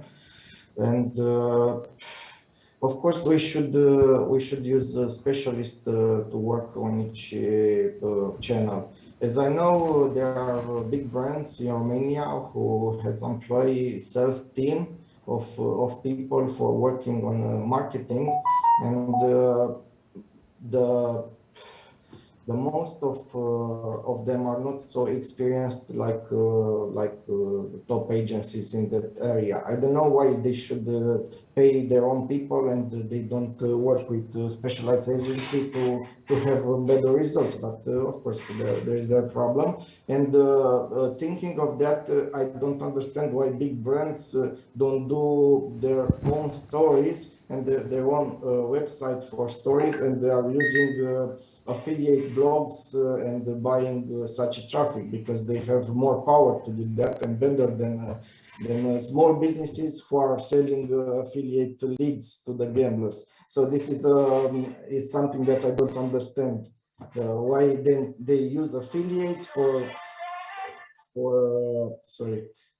for buying traffic, and they don't use agencies to have more performed campaigns. But this is in my head. Maybe they know better. So in my opinion, there is not a gap between those two channels. Thank you. Arian, are we speaking the same language, or we should try to come to a common vocabulary and understanding? I don't know. Yeah, of course, we have to come to a common, because I think there is a big gap, and Michaela already pointed out the gap. It is the gap, and like you said, Andre, there's a gap between customer knowledge and consumer knowledge, customer intelligence and consumer intelligence. As long as we speak on consumer, we're talking about segments and groups. If you talk about customers, you talk about individuals, and I think that's where the land-based industry has been strong for decades, in really knowing your customers and knowing the name of the dog, knowing the game they play, knowing where they know the name of the wife and the name of the girlfriend, and that the girlfriend cannot come on a Tuesday because then the wife's evening is there. So that is customer intelligence and not consumer intelligence. And I think there the online, whichever industry, can learn a lot from the land-based. By looking more at the individual, if you come from groups to individual, because you can tailor to the individual need. And I think that is where the land-based can learn from the online by aggregating groups in similar kind of people in similar groups, and acting and measuring on that. A lot of work in the land-based industry throughout Europe is done based on gut feeling, and gut feeling combined with last year. We've done that last year. I think the best excuse for, I heard with one of my clients, we give away a car. Why? We always give away a car. And do we know what happens if we don't give away a car? No, in these 25 years, we've never not given away a car, because we always give away a car. So I think the land-based can learn a lot from the way of thinking in consumer groups, and online can learn by learning the way of thinking about customer intelligence, and that's where we have to close the gap. And I think there is a big gap in this industry at this moment still. And if you can close that gap, I think you'll have the key to success. Thank you. Very true. Thank you, Arian. Unfortunately, our time is running out. I don't know when. Almost 1 hour. We had a discussion about 1 hour, but let's close this panel with a final thought about the future. Just few words. I would like to ask each of you to say what will happen in casino marketing next year. Mihaela? Well, that's a hard question. I don't know what will happen in casino market next year. I would like to know as well. But I can tell you that marketing will still struggle to align online and offline. And the ones that will start working on that earlier will be the winners of the future. Not necessarily next year, but the years to come. Thank you. And also what Arian said, that the past will not show you the future. So you need to take the past as a reference, but build some more things on that. And also I think the future has to do a lot with relationship between brands. I haven't talked much about branding, so well, that's weird. Next time. Yeah, next time. So basically, relationship between brands and customers, no matter the channel. Thank you. Thank you, Mihaela. Ovidiu, next year, marketing, casinos? Yeah, next year and the other years, I have thought yesterday night, knowing that I will be speaker at this panel, regarding the opportunities that gambling industry have and doesn't access them yet or fully access them. So I think it's, I want to give them at least one good idea to what to do something else in the next future. So there are a few points that I have right in this direction and I want to share with you. Be careful at the influencers marketing. It's a marketing that are growing every day, and all the other industries have started to use such influencers. So gambling industry could apply at those influencers market to gain a new public. This is it's a new idea, especially for Romania. Other point, it's gaming industry, which is the biggest industry in the world. I think the big brands should focus to invest with the gaming industry to create new games for new public, and then they can promote their brand and their casinos there. Other point, I already told you, it's to make interactive campaigns. People react great at those campaigns, interactive campaigns.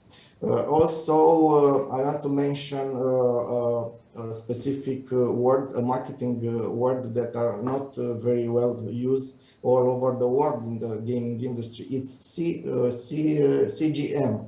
CGM come from customer generating media. So I'm talking about bad reactions, online bad reactions of the people on the brand. In Romania, there is no such agency who are taking care of the CGM. In the United States, there are specialized agencies who treat this word, customer generating media, the bad reaction. Is not good to let online bad reactions and not respond or not solving the problems where there is a real problem, because we know there are many haters who doesn't talk about the real problems, but there are also people who are talking about the real problems related to gambling industry. And the last point that maybe someone will heard about it and will do action, I suggest gambling industry to be involved in social projects, because we know there are a big segment of public who are not seeing well this industry. This industry, it's so like a bad industry. We have many people addicted to gambling, and you know very well this. So why don't we invest in social projects? Why don't you put some of the money that you use in TV campaign to make a hospital or make a school? We can do that together, and I think those people who are seeing very bad this industry can be somehow can make them to see that we are involved in social projects, and if even they are losing some money, they know some part of those money are used for social projects. So those are the points that I want to tell you at the end of this panel. Thank you. With you. Arjan, final thought?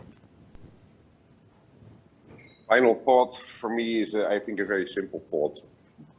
Those who will learn to master the use of data will have the future. And data starts with customer insights and not consumer intelligence. So understand your customer, and from that perspective, start using your data, not the other way around. And I will add a final thought from Arjan, a promise that next year for the Marketing in Gambling Forum, he will be in Bucharest, not in Malta. Now we will leave Arjan free to go to the beach and enjoy and so on, and we will continue the event. Mihnea? Thank you, Andrei, and thank you, Mihaela. Thank you, Ovidiu, and thank you, Arjan. Please continue enjoying the Malta weather, which I believe is quite nice. So That's not the challenge. I will see you, Arjan, next week in Holland, as I was telling you. Yes. Thank you, everybody. Now we'll take a break. André will be our host for the rest of the conference with the ping pong talks. And after the break, we will have a big surprise. So stay tuned and don't go too far. See you after the break. Okay, guys. Good luck. Bye-bye, thank you. Bye. Thanks. Bye-bye.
Hello and welcome back to our conference. We will enjoying from now on the second part of the conference with the ping pong talks. But first, I was telling you that we have a big surprise, and the surprise is made by Andrei Frimescu, which is, I was telling you at the beginning, he's one of the most popular marketing manager in gambling industry. And because he cannot stay put, he wrote a book. Please, Andrei, show us the cover and tell us some few words about the book. Thank you, Mihnea. I have the cover of the book here. In Romanian language is Casino Marketing pe muzica potrivită. In English language, there will be also a translation of the book, Casino Marketing Inspired by Music. So I believe it's the first casino marketing book written in Romanian and translated to English, because we are all used to the other way around, actually. But Andrei, please tell me, let's say it's a technical book, or it's your experience, your very long experience in casino marketing? Okay, so let's start. Sorry, Andrei. I forgot to present. Let's start with introducing Miruna. Yes, we have to introduce Miruna Monta. She's a psychologist. She's a profiler today for us. She will make, together with Andrei, the profile of the player. But first, she will be the guest of the first session of Ping Pong Talks. Sorry, Miruna. The book was the surprise was too much. Yeah, the book is very challenging. So Andrei, please answer the question. So welcome, Miruna. Let's start with saying what the book is not. So it's not a technical book. It's not a how-to book. It's not a list of. It's not a guide. It's not a guide. No, it's not a handbook. It's not a list of older blog posts or older articles and then presented in a collection altogether. Basically, it's a book about what I learned and what I remembered from my almost 30 years of experience in marketing and casino marketing, casino marketing. Did you write other books before, or this is the first one, and it's the first book about casino marketing in Romanian language. Of course, that's it's normal. You couldn't do anything else. Yeah, a cooking book is out of discussion, I believe. No. Let's say maybe it's the first book, and it may come some more after that. I'm sure there are a lot of readers in the audience. When they can have the book? I think by the end of the month it will come out from printing, and it will be a good timing for St. Andrew celebration to be able to present the book in physical format. We are waiting for you at Club Casino to discuss over the book. Thank you very much. That was the big surprise that we were preparing for you. Now I will let Andrei to host the second part of the conference, the ping pong talks, and let's see how a player profile looks like in these days. Andrei? Thank you, Mihnea. So, ladies and gentlemen, this is a new invention of Mihnea, Ping Pong Talks. He didn't give us too many details about the format, so we took the liberty to innovate and yes, to be creative, and we will have just rapid fire of questions and answers about the topics, and probably also besides the topic. But I hope you will enjoy this conversation, and feel free to put questions for Miruna and for myself and send them in the chat for any questions from the audience are more than welcome. So let's start this discussion, Miruna, and just tell me which was your favorite casino you have seen so far. Or let's start with another question. Do you have the legal age to visit casinos?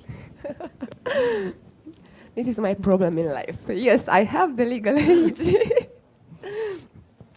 And my favorite casino is Game World. All right, good. Yes. Good to know. Especially Game World Vitan. Okay, very nice. Thank you. For me, it's very important the first impression. And there I feel respect. It's a big place, it's casual but elegant in the same time. And they have a great latte too. All right, yeah. Yes, indeed. I have the legal age for latte. But I think you also enjoy a good coffee and a good latte every day. Yes, yes, yes. But there's the best. Yeah, so, okay, I'm ready. Just ask. And for you, what was the casino that impressed you the most? Okay, so I know this game. You are asking me the same question. Okay, we will Yes. play this game, no problem. What I can say is that, of course, I've seen a lot of casinos, I believe over 3 continents and so on. I was impressed by many of them. But I'm sure that my favorite casino is the one that I'm working in. So I used to work in this casino here at Casa Vernescu for 13 years. And that's why it's one of my favorites, of course. And I'm working, I have already more than 11 years I'm working with Game World. And of course, Game World Bucharest Mall Vitan is on the favorite list because it's like a continuous source of innovation and creativity over there. New ideas all the time and a very good vibe. And not to mention Game World Constanța, where you can see the sunrise from the sea in the morning from the terrace over there. So 2 of my favorite places. Yeah, thank you. My turn? Yes, it's your turn. Okay. You are talking with a lot of casino players, and you are talking also with a lot of the casino staff. What is, in your opinion, one of the main characteristics of the players? It's a very good question. I will respond in a psychological way. The players want sensation. They are seeker sensation. They want a challenging place. They are looking for an experience. They are looking for adrenaline. And they are looking for hopes. They are looking a short moment of happiness in a place they can forget their daily problems. In a word, they are looking for experience. Right. Okay. So, just a side note. After our conversation, please apply for our marketing department. You at least part-time, yes. Okay. Yeah, you can keep your job with responsible gaming and so on, and continue to be a psychologist. But I'm sure you will be an asset in the marketing department as well, because you read so good this. The expectations and the reasons why. Yeah. But I need to say, my colleagues from Game World helped me to make this profile, and my and my colleague Eliana Pârvulescu, but we work together. Yeah, we all learn from Eliana a lot, and I think she and the other her colleagues really created the responsible gambling program with a lot of value. Yes. Now it's my turn. Please. In your opinion, what is the main trait or characteristic of casino players? Well, I will put it very shortly. I think diversity is the main characteristics, because in casinos in general, not only in Romanian casinos, but in general in casinos, you can meet all kinds of people, all nationalities, men, women, all ages, education levels, and so on. So this is, I believe, part of the secret of casinos, of the attraction of casinos, that there is such a large diversity, and from here all the vibe and all the spirit of the casino, because in my opinion, the best characteristic of a casino are the people inside. Yes. Yeah. Yes. Good one. Good one. My next question is about, let's say, it's about motivation. Yeah. Why are people coming to casinos? Why are they? What is the reason behind this decision? They are coming to feel something. It's my first opinion and my first answer. They are coming for experience. They are coming to make a new identity. It's important to know that the compulsive player come to casino to cover a need that is not satisfied. It could be, for example, an attachment issues or need to be powerful. It's a need. And when he come to casino, he feel that power. He feel that he are in control. I will talk about this. Yeah, I'll talk about please this. feel free to elaborate. Yeah, any subject. When I will talk about this, when we talk about the mechanism, I want to talk about that. But now I give you the short answer. Experience. Experience. It will be my main principal answer. Right. So basically, casinos are selling an experience. Yes. Basically, are selling an experience, are selling hopes, are selling dreams, are selling a new identity, as I say, are selling a new way of life. They are selling fun. When word scares you, you can go and fun, and win, and fun. Depends on luck. Maybe we will co-write my next book. Okay.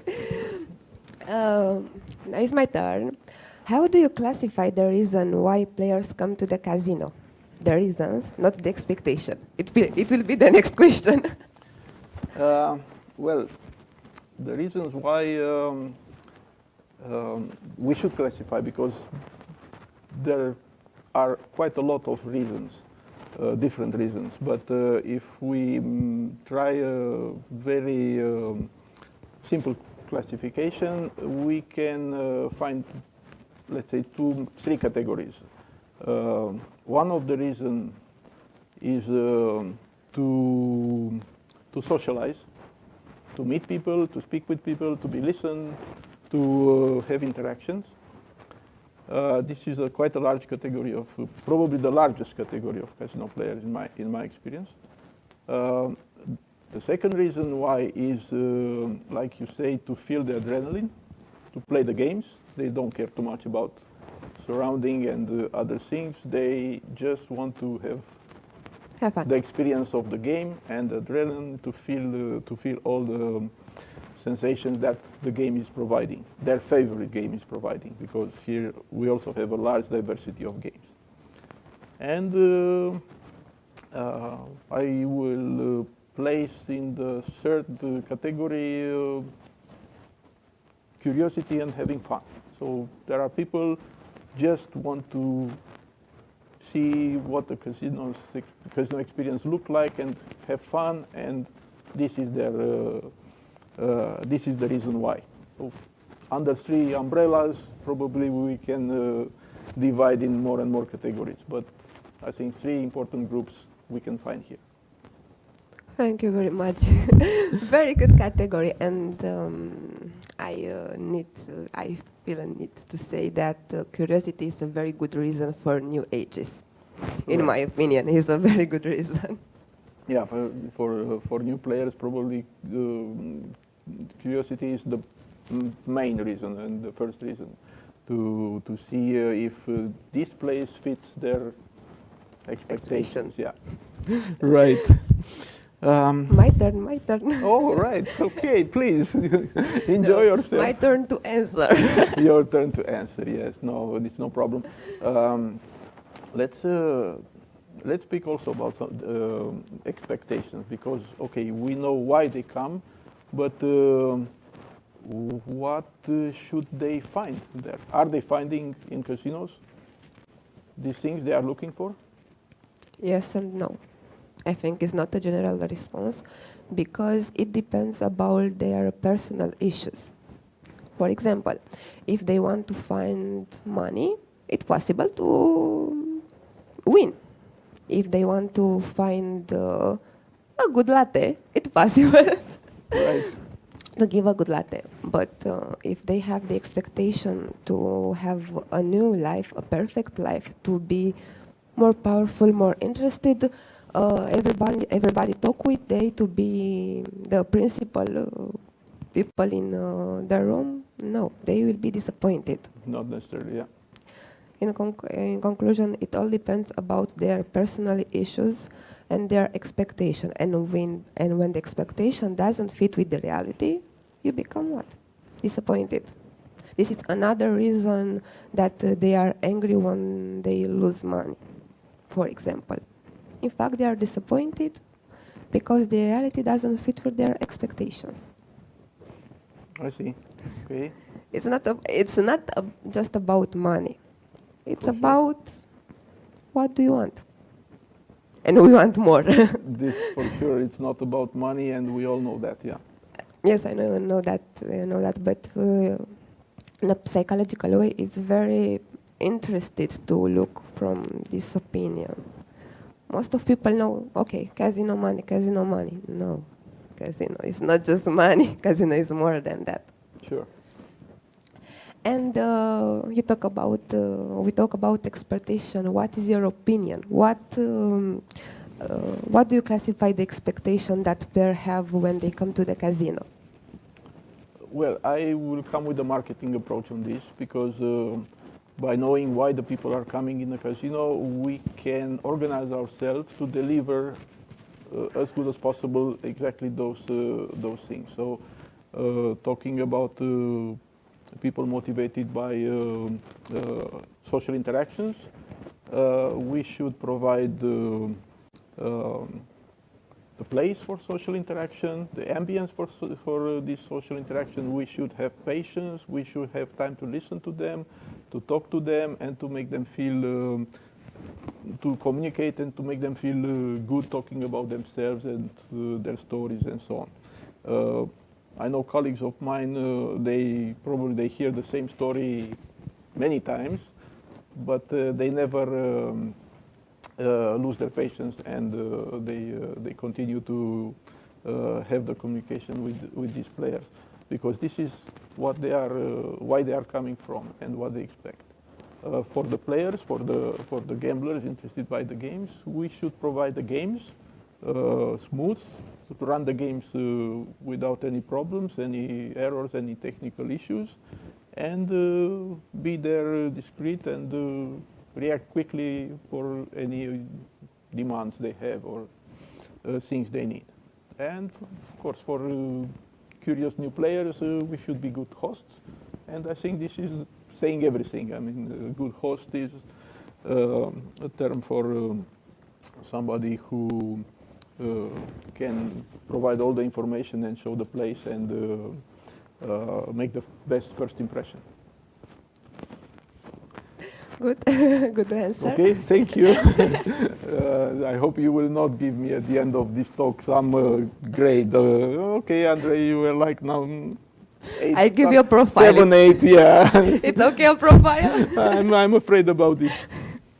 Yeah, I am a good psychologist. No, not to be afraid. I'm sure about this. That's why you are here in the forum, and I really think this is a big step forward in our industry to get the help of experts and psychologists in what we do and in the interaction we have with our clients.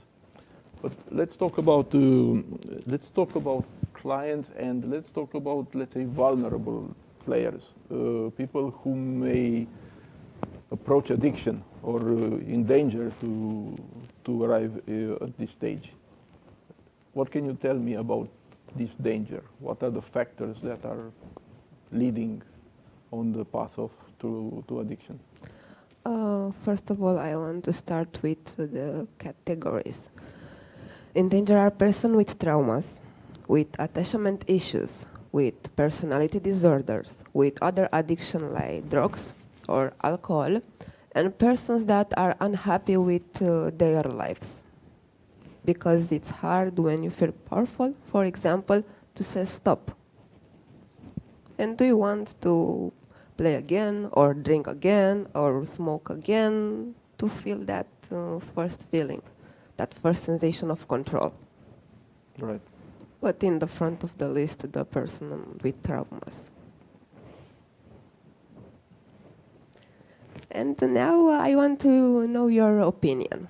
What are the most vulnerable categories when we talk about addiction?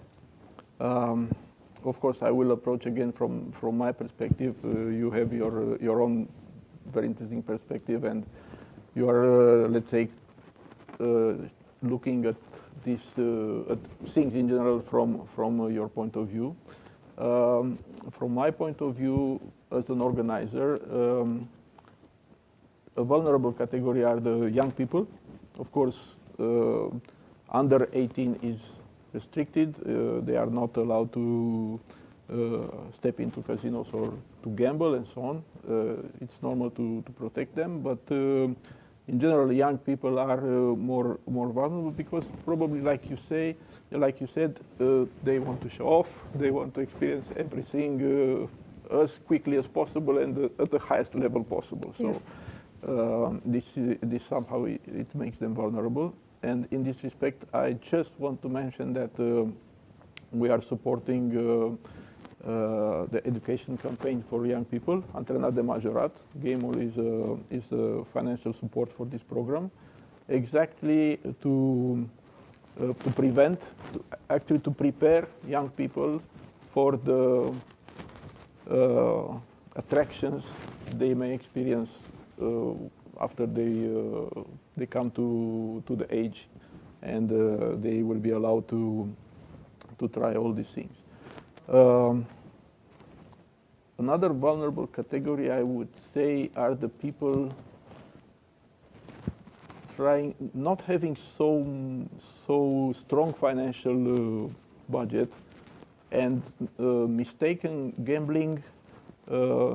the budget and they gamble not from the leisure budget, from the fun budget, from the entertainment budget. They start to gamble from their own budget.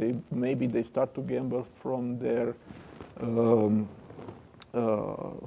the resources they have for the family or for their jobs, and they are losing their balance, and they are losing the resources to work and to make money and to provide for the families. People with higher financial value, they can recover a loss in a day or another and so on. But these people, it's very difficult for them to recover, and it's very dangerous for them to try to recover all the losses they have in the past. So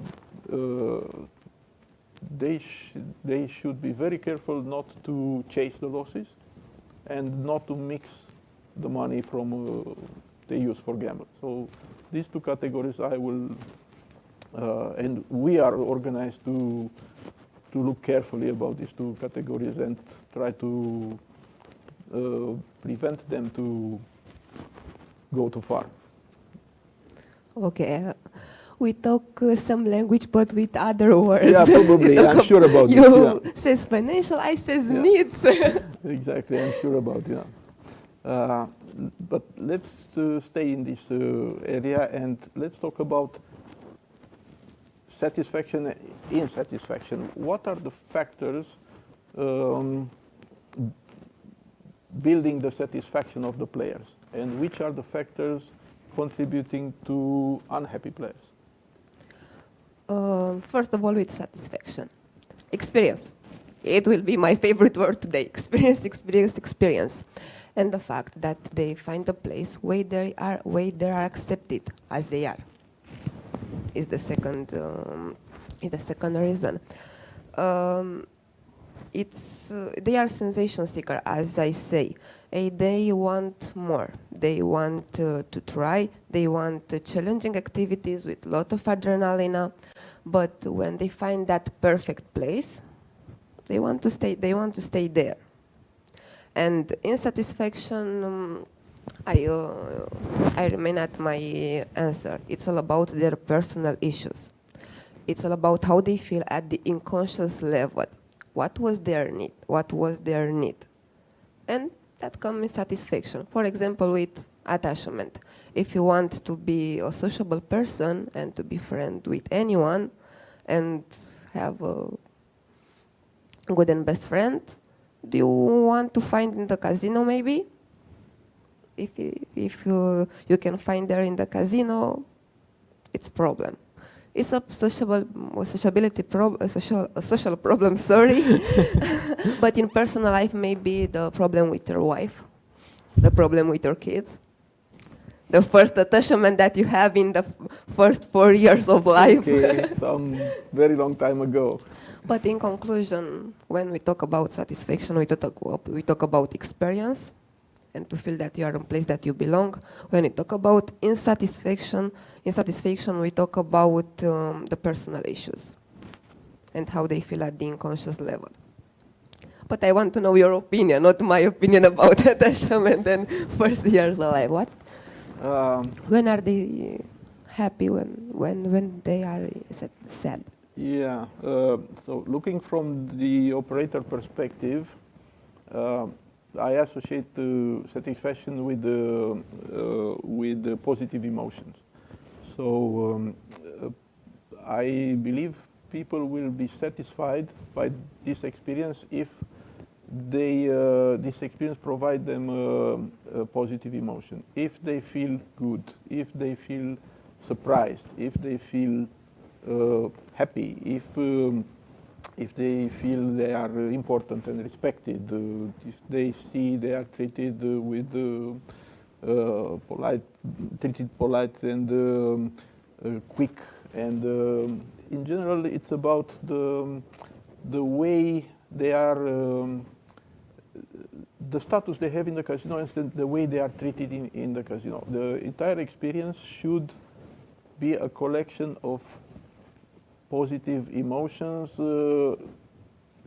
balanced and related to their expectation. If the casino is providing what they expect, they will be in this happy place. And I think here the secret is consistency, because if today you are well treated and you are coming tomorrow with same expectation or maybe higher, and nobody cares about you, this will be very disappointing. And I associate insatisfaction and disappointment with negative emotions, with fear. You are in a place, maybe it's there are aggressive people, rude people, and you are not treated well, and you are not comfortable to be there. And in general, this dissatisfaction is related to this kind of negative emotions and bad experience in general. Yes, and I want to say something.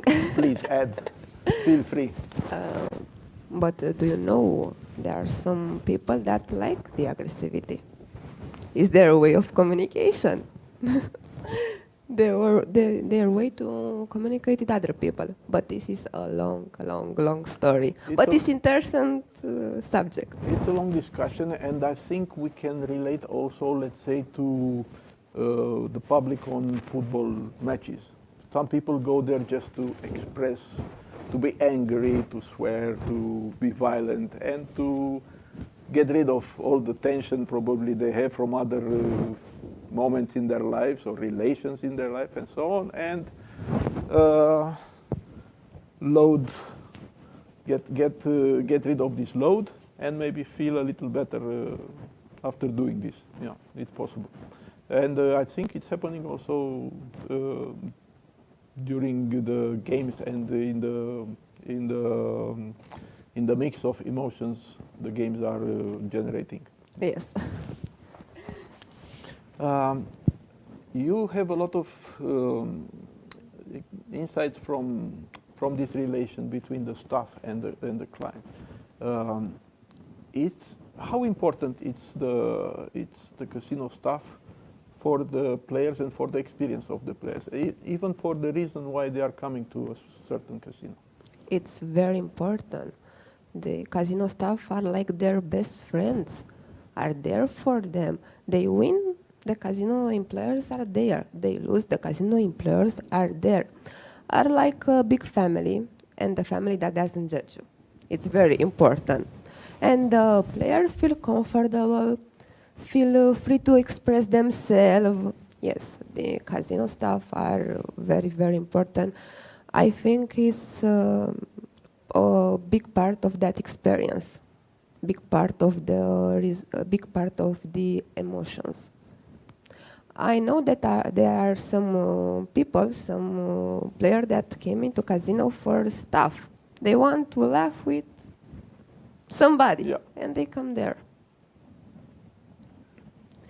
Okay, and because we talk about the stuff, I want to know, what do you want to deliver to your player? What? Well, you said it very well.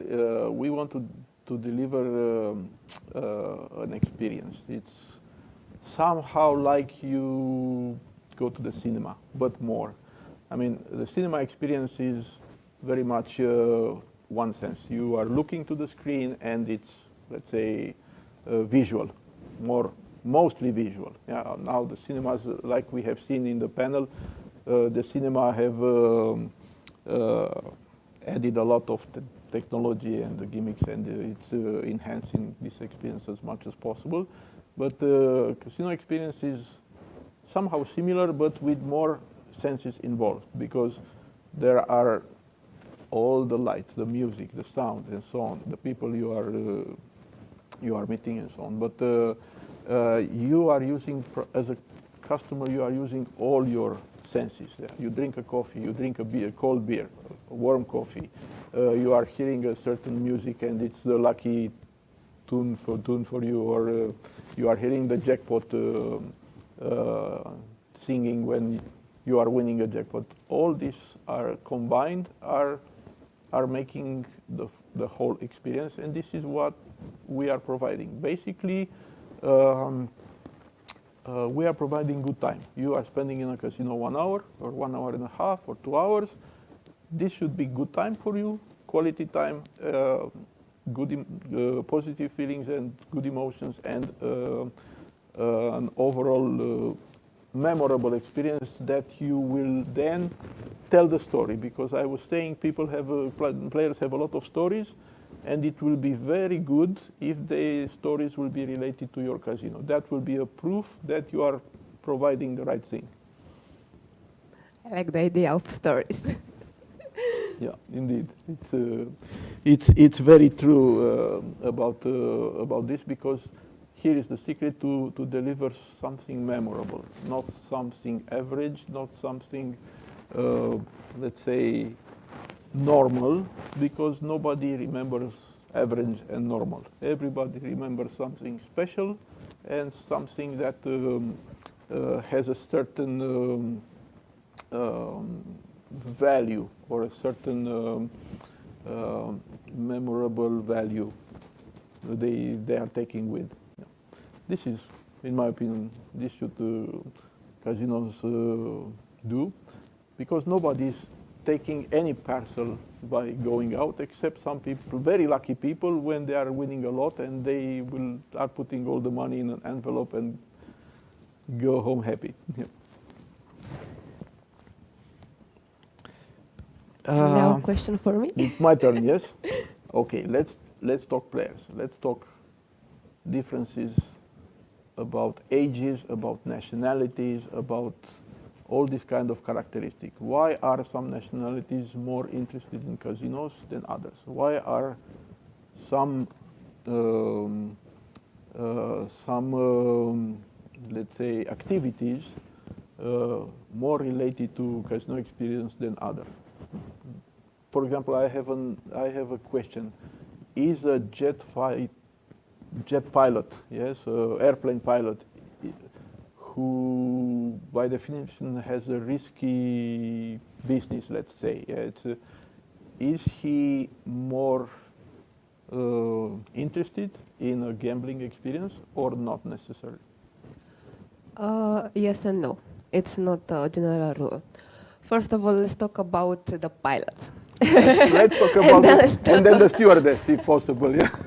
And then let's talk about mentality. All right, nationality, then. sorry. So no stewardess. Okay, next time.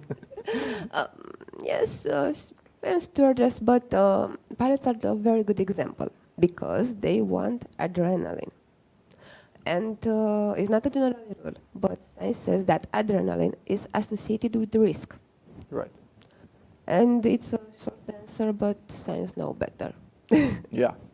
We should Pilot, try. boxing, boxing, Yeah, boxers, yeah. boxer are a good example for this. And about nationality, we talk about general mentality. We talk about evolution, we talk about sociability, we talk about responsibility, and we can find a great answer in history. And in a concept that Young calls consciousness collective. It's, Yeah. I know but it's a very short explanation. Think about us. In Romania, for example, we are a post-communist nation, and we are still working to progress. And it could be an explanation for the idea of difference between nationality when they want to play. And about ages, I think it's a difference. The new wave, the new wave, are more open to new activities, to new challenging activities. We want to feel something, anything, but we want to feel. We have the curiosity. But our grandparents, for example, they are more traditional. They have more fears. And for them, gambling, for example, is equal with losing money. For some of them. And nowadays, losing money can scare you.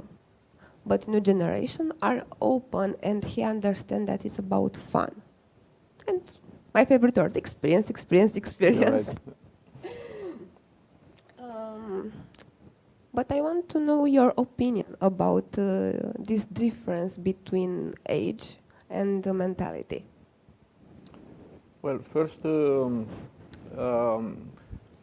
I don't see so many differences related to age in the actual casino players, because if they are casino players, that means they like casinos. They like the casino experience. They like to bet. They like to spend time with their friends gambling and so on. What I see, it's a very big difference in the communication with different ages groups. So just to give you an example, not so many years ago, there was no social media. Now we cannot live without social media, or mobile phones and so on. And inside the social media, there are already, let's say, categories, because some people, old people are on Facebook, and your people are on TikTok probably. So, or maybe not, but it's very clear that here is the main difference is in how they communicate, how they socialize, how are they consuming in general entertainment and experience. And of course, technology is pushing this a lot, because changes in technology and communication technology are very dynamic. This is what I see things. Coming back to nationalities, it's very clear for us that some nationalities, like the Asian players, they have a strong appetite for gambling. It's in their culture, it's in their way of life, and some other nationalities probably not so much. It's I think our time is slowly running out, but I will suggest to do just a last question and then to tell what would you like to be asked? Yeah, because by now it was what we were thinking to ask the other one and just to share answers on the same things. But as final question from my side, it will be about the importance or the role of psychologists in the gambling industry for the players, and not only, even for the staff. Okay. We are so important. Indeed. But I want to pay attention about the present. We see in the office a very hard reality.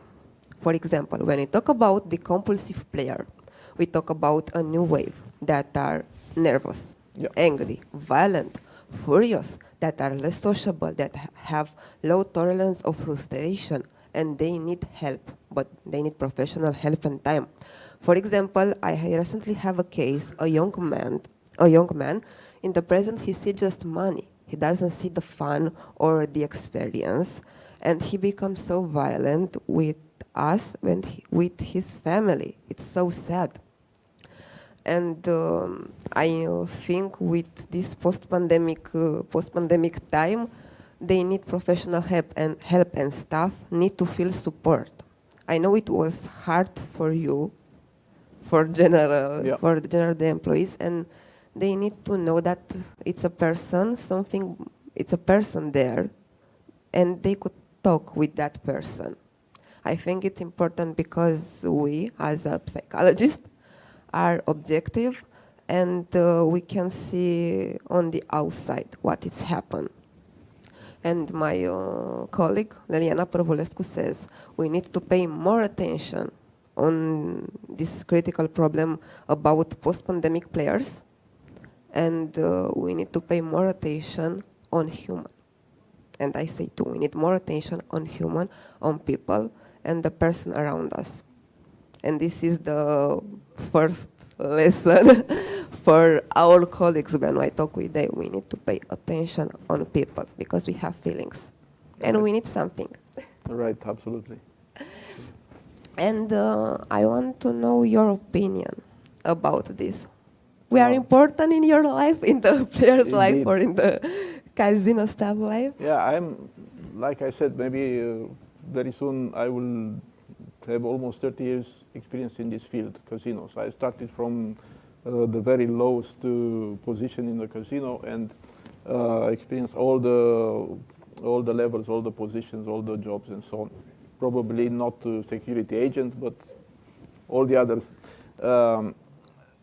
In the moment we started to work with professionals, with psychologists and professionals in this field, it was a big step forward. And I see psychologists, I see their role somehow like an outsider, because like you said, players, they see stuff as friends, yeah, until they are not friends anymore, because sometimes when they lose, they are looking around to put the blame on somebody, and maybe they will blame the dealer or the slot attendant or the manager, whoever is there. Yeah? And it's not fair, but it's happening, because in general, we avoid to blame ourselves, and we try to look around us to find the reason why we are not successful. A professional, it's like an outsider who is listening, listening to understand, not listening just to hear, and who is not judging. I mean, it's somebody, in my opinion, it's somebody who knows how to help that person and is more somehow as a coach, showing to that person what to do, and because he knows or she knows the steps, knows the techniques, knows the path, but cannot do it for the player or for that person. So it's acting like a coach, showing, encouraging, telling, pushing maybe sometimes, I don't know. Yes, yes, yes. And helping the person to come to the other end where it's light and it's okay, and to leave the dark place where he is now nervous, unhappy, and with those frustrations. It's very difficult in my opinion because, like you said, and also from my experience, it's not a gambling problem. It's an older problem that it's somehow expressed by the gambling activity. In the end, please let me explain the Yeah, mechanism. please do. When gambling leads into pathological gambling, we talk about a dysfunctional behavior. We talk about a vice. We talk about an addictive action. Right. When a person play, he thinks he had control. He thinks he had control about their issues. He thinks he can control the machine. He can control the lag. And this is his needs. The addiction cover a need. It's just about that, expectation and need. Right. The player win, the sensation is intensified. The player lose, the anger is intensified, but anger is an emotion, it's a sensation too. Then they will play again because they want to feel that first control, that first sensation. And now we talk about people. We can play for fun, or we can play in a pathological way. But when we talk about pathological way, they need help because the behavior can be accelerated, and we don't desire unwanted situation because that could be hard for them to recover. But it's a hope. We need to invest in people on the both side. Correct. In a positive way. We have hope. But I explained that on our colleague about the mechanism of control. It's very important to know that. Okay, Mirna, we are almost at the end of our talk. Final question, final answer. What would you like to be asked? I like to be asked about what was the feeling of pandemic for the player. Well, this was a very interesting period, hard and sad and somehow tragic, but also interesting because we never experienced such a situation in our lives, I would say. So it's a question to adapt to the reality and to cope with the uncertainty that it's general. In my opinion, these are the two dimensions of the pandemic. The capacity to adapt as quick as possible and not to stay to wait for the things to be as they used to be in the past, because the future will not be the same. And the second dimension was to have this power, this capacity to cope with uncertainty and to accept that our life is now ruled by much more uncertain things that it was, and it's, I think, related to the safe and risk tolerance, because Yes. we are talking almost about the same kind of situation. If we would, we will manage to tolerate risk and uncertainty, we will go over this period a little better than if we are hoping and waiting for the good things to come back and to be safe and in our, let's say, area of comfort. The tolerance of uncertain is a skill. It's A good skill now. Okay. So we should be able to learn it as good as possible, yeah? Yes, with little steps. Little steps. All right then. Thank you very much, Andrea. It was very interesting. Me too. Yeah, I like this ping pong conversation. It was a nice rapid fire of question and answers. So, ladies and gentlemen, I would like to thank Miruna once again. She is a psychologist in the Responsible Gambling Program. She is doing a very good job in this position, and all her colleagues are actually doing a very good job. And I would like to take this opportunity to congratulate you and to thank you for your efforts. And I think after a short break, we will come back with the second ping pong rapid fire question and answer session with Mr. Bogdan Koman. Thank you. Thank you.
Ladies and gentlemen, I would like to introduce Bogdan Koman, Executive Director of Rombet, one of the most important association in the gambling industry.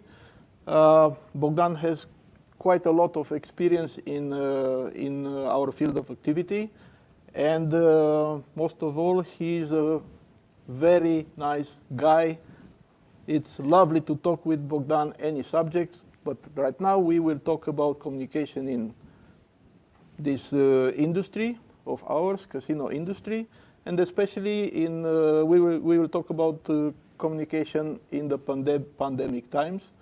Let's say almost 20 months of difficult and in the same time challenging and interesting times. It will be like as well as like a rapid fire of question and answers. Let's start. Let's start, right? Let's start with the start, with the first question. Now it's like in tennis. Who is serving? Yes, like exactly. Exactly like Please, Bogdan, you have the first question. Thank you. First, just one big thank you to you and to the organizers. And I'm just thinking back now, it's quite a few conferences that we've been attending together, and this panel is particularly a pleasure for me to thank you. Yeah, to participate in. So actually, I would start by asking you, since you have full hands-on what's happening to player communication, on a scale of 1 to 10, how much has changed since we've been in this crisis, let's say? On a scale of 1 to 10, it has changed a lot. Almost, yes. It's very obvious that everything has changed around us, and the change did not stop yet. We are living the change, and we are going through as good as possible. We really try hard to cope with all this uncertainty and changes. Regarding communication, a lot of things have changed, and I will mention first, let's say, the message. Because we used to talk mostly about entertainment, fun, live music, parties, all these kind of things, and now we are talking more about masks, restrictions, responsibility, what sanitary measures we have taken, how we protect our players and our staff, and this kind of thing. So the focus have changed, and of course communication has to express all these changes. Mm-hmm. But Andrei, let me ask you, because I'm seeing two different types of messages, because you touched the message now. I'm seeing that leading companies like Game World, Superbet, they have been focusing on this type of respecting the rules, getting vaccinated, doing whatever we can to be more responsible, whereas some of the others, which have not been so vocal throughout the years, they have been sticking to the classical entertainment message. I think that you guys are doing a better job, honestly, because you have shown throughout the years that you have been the forefront of the industry. So, well, Game World is operating in Romania since 1999. So I believe this is telling a lot about the company, about the attitude, the responsibility of the company in general as a value. But Bogdan, let's imagine a situation. Yeah. So let's imagine you are going to go to a party to have fun and experience entertainment and so on, and you have the power to choose. Yeah, you can choose a friend who, after partying and drinking and enjoying and so on, said, Bogdan, come with me, I am by car, I will drive because I didn't have too many drinks, and okay, let's cross on red fire because nobody is on the street at this time, and let's speed on because I would like to see if I can reach 100 kilometers per hour until the next crossing. Yeah, it's nobody on the street, there's no police, so there is no problem. You also have the option to go to the same party and enjoy yourself in the same way with a friend who at the end he's telling Bogdan, you know what, I called an Uber, and I will drop you at your home, and then I will go home, and we will be safe, and everything will be okay. Tomorrow, it's a new day. So it's basically, it's about the target. It's about the players. The players can choose. The players who believe in responsibility and will choose responsible companies and casinos. The players who like to be free and relaxed and, I don't know, they don't care too much, they will probably choose some other. But in general, it's the identity of the casino should be consistent. If you are responsible, you should be responsible and talk in the same way. The problems, in my opinion, arise when you talk about responsibility and you look responsible. You do it just as a show. Yes. Right? And in fact, yes. You still keep your And agenda. in fact, you are not respecting any rules. You are not doing anything for safety and sanitary measures, and you don't care about the staff and so on, so on, so on. But you know, this is like we have a saying in Romania, the lie has short legs. You cannot do this. Exactly. You are doing this for tens of years, Superbet, and the other big companies are doing it, Betano, I would say, as we're mentioning names now, responsible companies, the ones that emphasize the importance of responsibility, they have been doing it for many years. And players see that this is not just a front, it's not just fake. This is how we see things indeed, because if you are looking long term, you want to have a business, a long-term business, you have to have an image, a reputation, you have to go one way. If you are looking short term, you just want to have a hit, maybe two, have a good period, enjoy everything, and then maybe change. This is another strategy. But again, in the end, it's about the player's choice. You cannot attract all the clients in the world. Exactly. You will attract the clients that are attracted by you. Mm-hmm. Okay. So coming back to the to the succession of the questions, if the message has been changed dramatically, what has not suffered that many changes, or that significant changes in this period? So I think, like you said, the voice, the brand, the identity of the casino who is communicating. So it's the same casino, but it's struggling through difficult times. They are the same people inside, it's the same voice, and so on. This is the challenge, to be consistent. I mean, not to give up your values and because of the hard time. You have to be consistent, keep your position, be strong, be as strong as possible, assure continuity, and these things, I believe, should not change and did not change so much, at least for some casinos, some operators. On the other hand, it's another reality, because we used to talk with our players inside our casinos. Exactly. This Now, was my next question. it's no problem. Okay, Yeah. while they were closed, how did you? Exactly. What means did you have to just keep the flow of communication? This was a challenge, and I think it was a secret for the business continuity to keep the conversation and the communication with all categories, not only with players, with the staff, because the staff was still at home. True. And so the on. staff is another Exactly. stakeholder of the entire Exactly. business, Yeah. a crucial one. Exactly. So this was, and it's very important even now, because we don't know exactly what will happen. Yeah, and It's an and ongoing when. process. We're not talking about something that happened. Exactly. We're still in it. We are learning and we are experiencing on the way. But it has to be a process of adapting to the new conditions, new reality. It shouldn't be, let's say, a hope that the past will come again after a certain period of time, because it will not. It will not. And I think here, the association, they have a very important role. And I would like you to tell us more about what was the life in the association before and after after March 2020. Yes. Yes, because yes, I think you have two different jobs.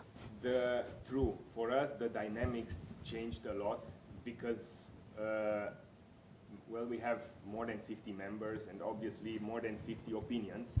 And most of the companies, this is a reality, because we've talked about companies which are, let's say, focused on responsibility and maybe are on a different scale, but most companies, for most of them, it's about survival.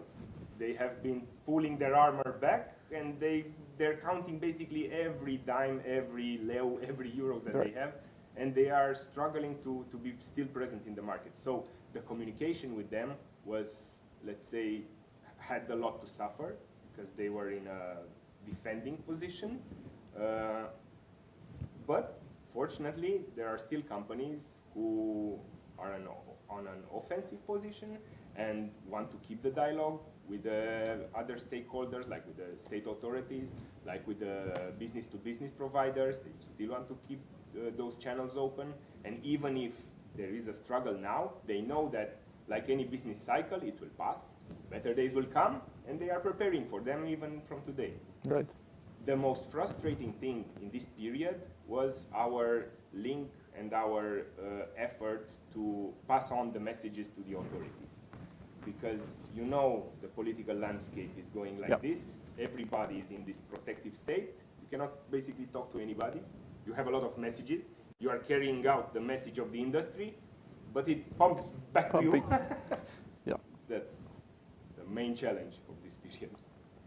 Yes, however, I think this period somehow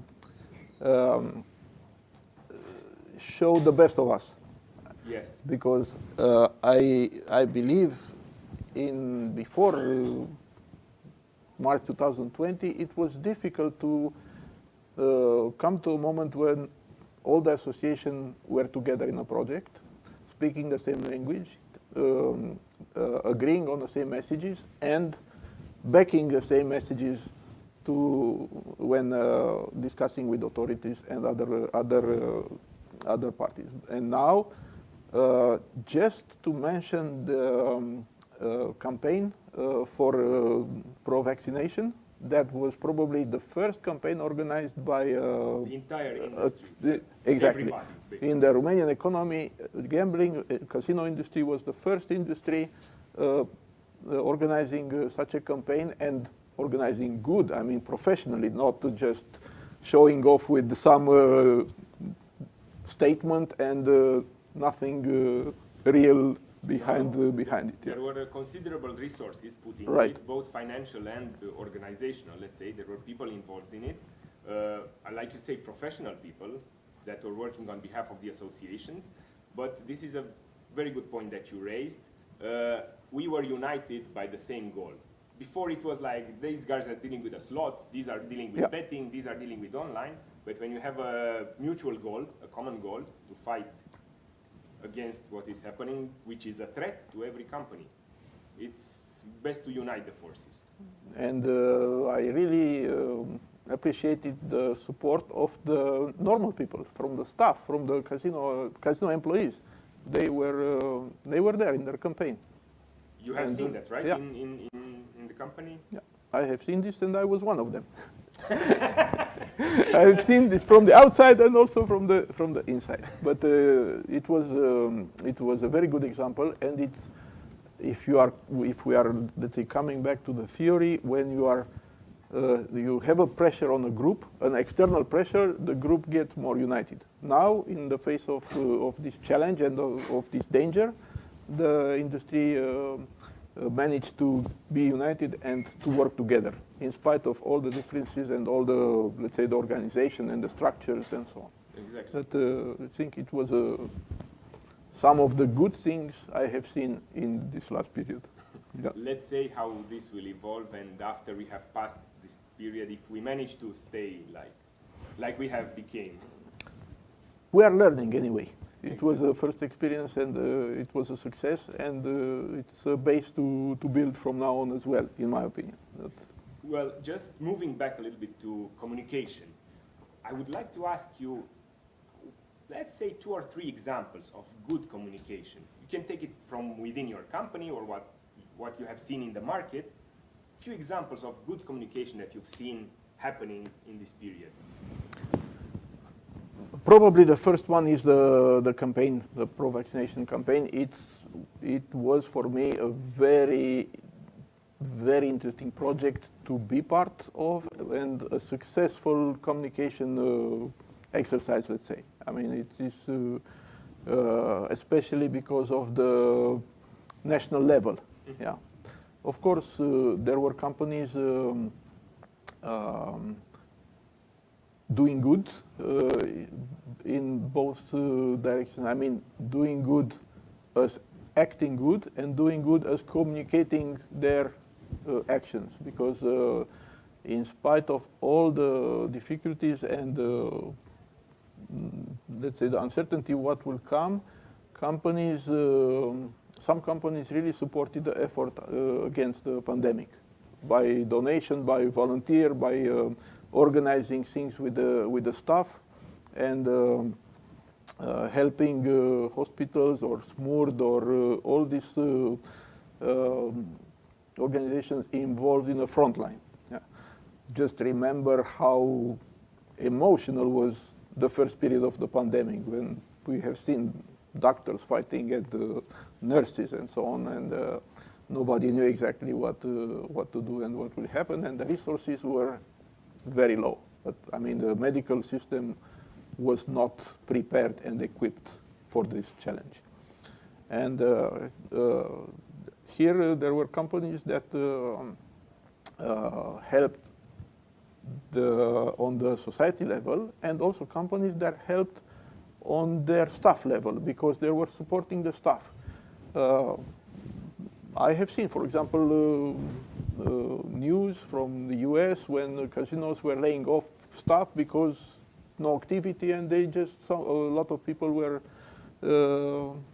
sacked and getting jobless. Some companies in Romania, they have done what they have said, because a lot of companies are saying, our employees is our main asset, until they should prove it. Yeah, until they are letting people go.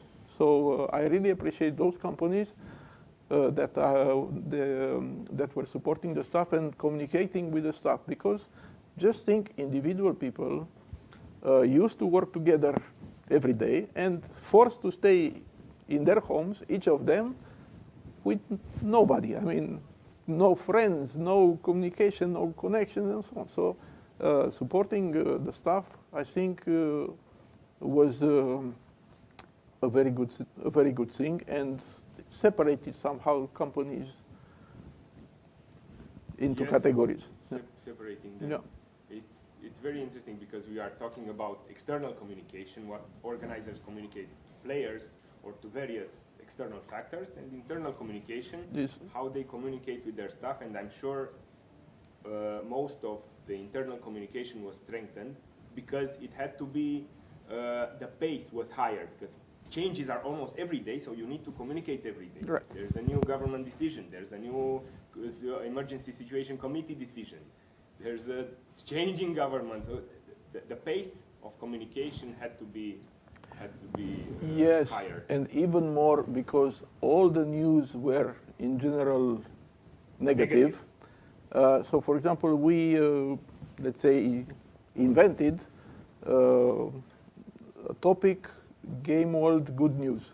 It's a nice alliteration, Game World Good News, but we were every day selecting something positive and sharing with everybody, just to have some good news balancing the flood of bad news coming from the authorities and from the media and so on and so on. So, like I said, these are the moments when you see the quality of people and the quality of the organization. Interesting, this good news concept, and it just made me think, what about with players in the situations that you were completely locked down? What were you able to maintain a certain flow of communication with them also?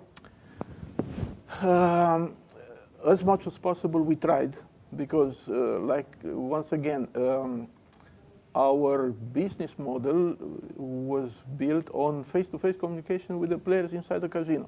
this was the core of the interaction.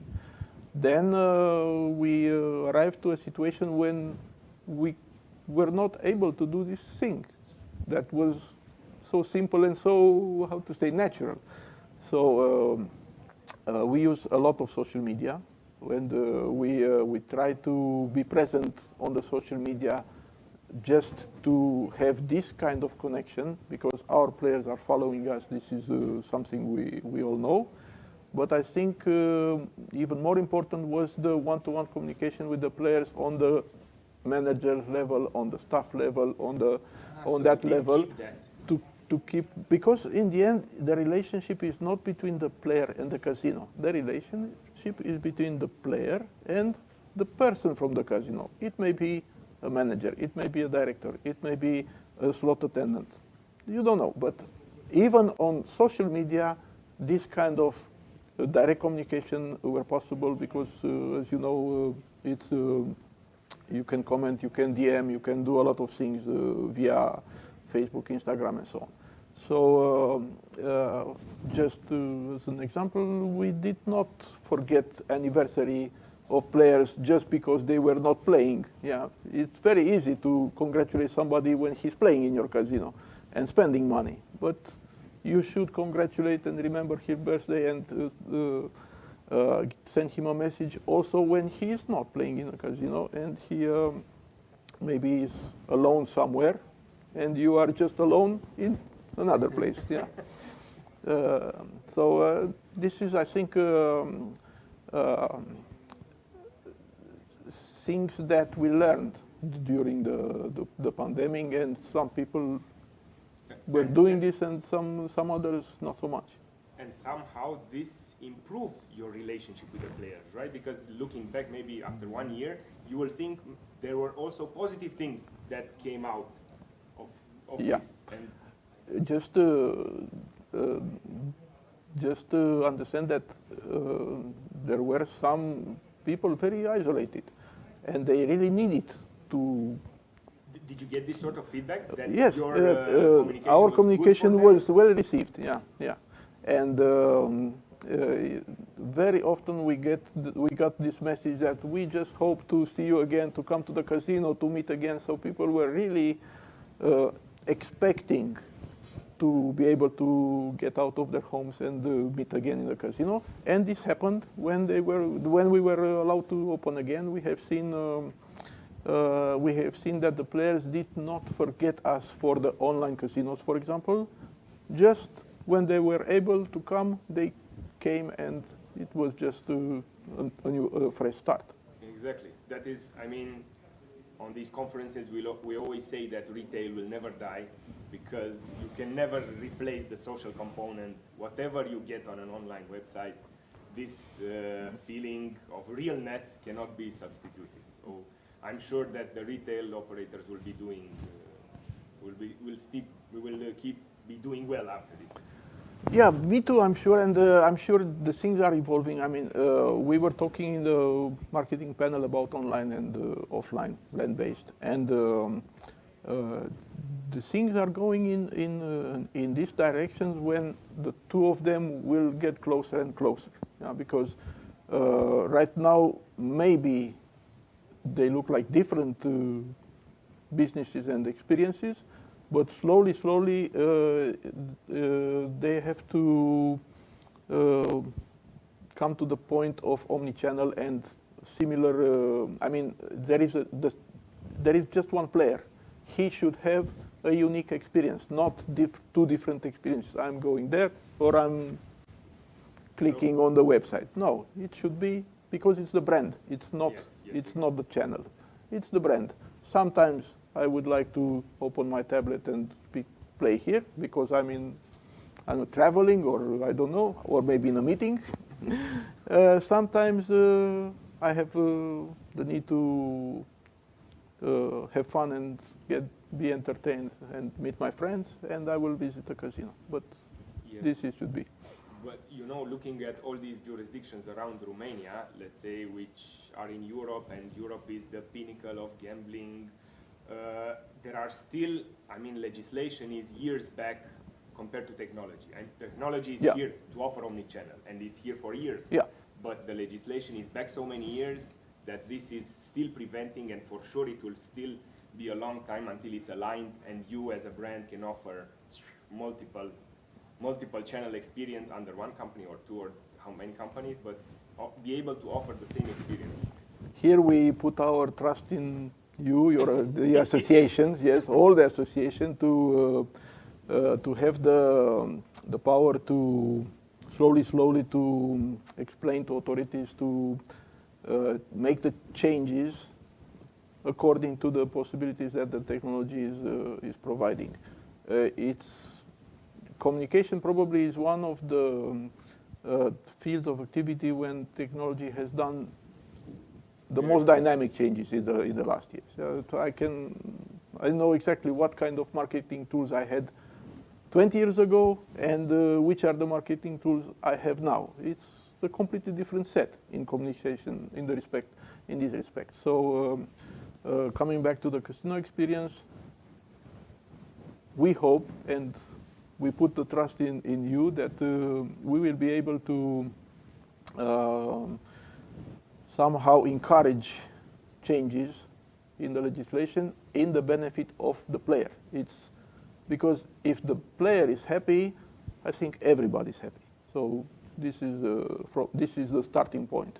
Definitely, Yeah. definitely. I mean, it's in our statement, not only Rombet, but all the other Romflot, associations. everybody, that's why I say we are united in the same direction now to push the industry forward.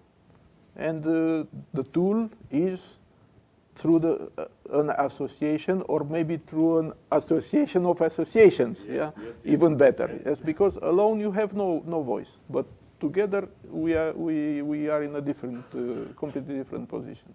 But we, as a gambling industry, we are. We ourselves are an example of good practice that companies are united under few umbrellas now. Yeah. They can one day become one umbrella, More as and you more, say. yeah. And I'm confident that we will be able to do that because over the years, our authority has shown a lot of openness to this. Yeah. Just they have boundaries of their own, so they cannot do miracles. But slowly, for sure, we will be getting there because we have a flexible legislation, we have a flexible legal framework that can be adapted and to the benefit of the player, as you say. Because what I'm thinking, how the situation will emerge after this period, the market will be more and more player-centric. It will not be product-centric or communication-centric, or it will be only about what that guy which is with me wants. Yeah, absolutely. And I think this is the right idea to close this this discussion, that we all put the player in our focus, and everything starts with the player. And in the casino industry, we really should make our best to provide the best experience to the players, online, offline, doesn't matter where and how, but our focus should be there because, like you said, it's the economy. It's cannot be fragmented. You cannot speak about roulette now and then about slots and then about sports betting and so on, because in the end, what unites everything, it's the same player playing here and there and enjoying in his hometown or maybe in his holiday the same kind of entertainment. Exactly. It's a good note to close the discussion, and it was a real pleasure having this talk with you. And thank you, Bogdan. We'll see you in the next round of events. Yeah, thank you. Thank you. Thank you, everybody. Thank you to the organizers. And I think Michna would like to make the final, take the conclusions of this event.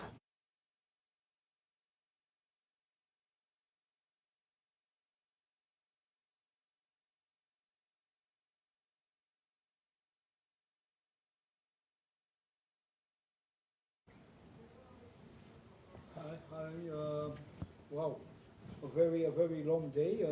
Even been only 3.5 hours. We already went over the ending time, half an hour. Thank you, Andrei, for being a very, very professional co-host.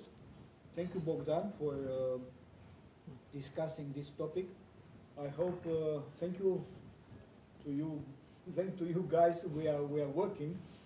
I think it was a very, very interesting day with very interesting topics, and I don't want to end before saying thank you to our partners, Palace Casino Casa Vernescu, Game World, Rombet Association, which are the main partners. Also, I want to thank to our supporters, DGL Pro, Smart Games, and also our media partners, Casino Life and Business Magazine, which is also the organizer, for Rich Only, .ro, and aestheticmagazine.ro. Thank you for watching us, and looking forward to see you next time. Our next event is on December 9, the Grand Awards Gala. Like last year, it will be 100% online due to these sanitary measures. Even the number of cases is dropping. I'm sure nobody will change the alert status of the country. So see you on December 9, 1900 hours, online for Gambling Industry Gala Awards, for Gambling Industry Grand Awards Gala. It's a tricky phrase. Thank you again, and see you next time. Bye bye.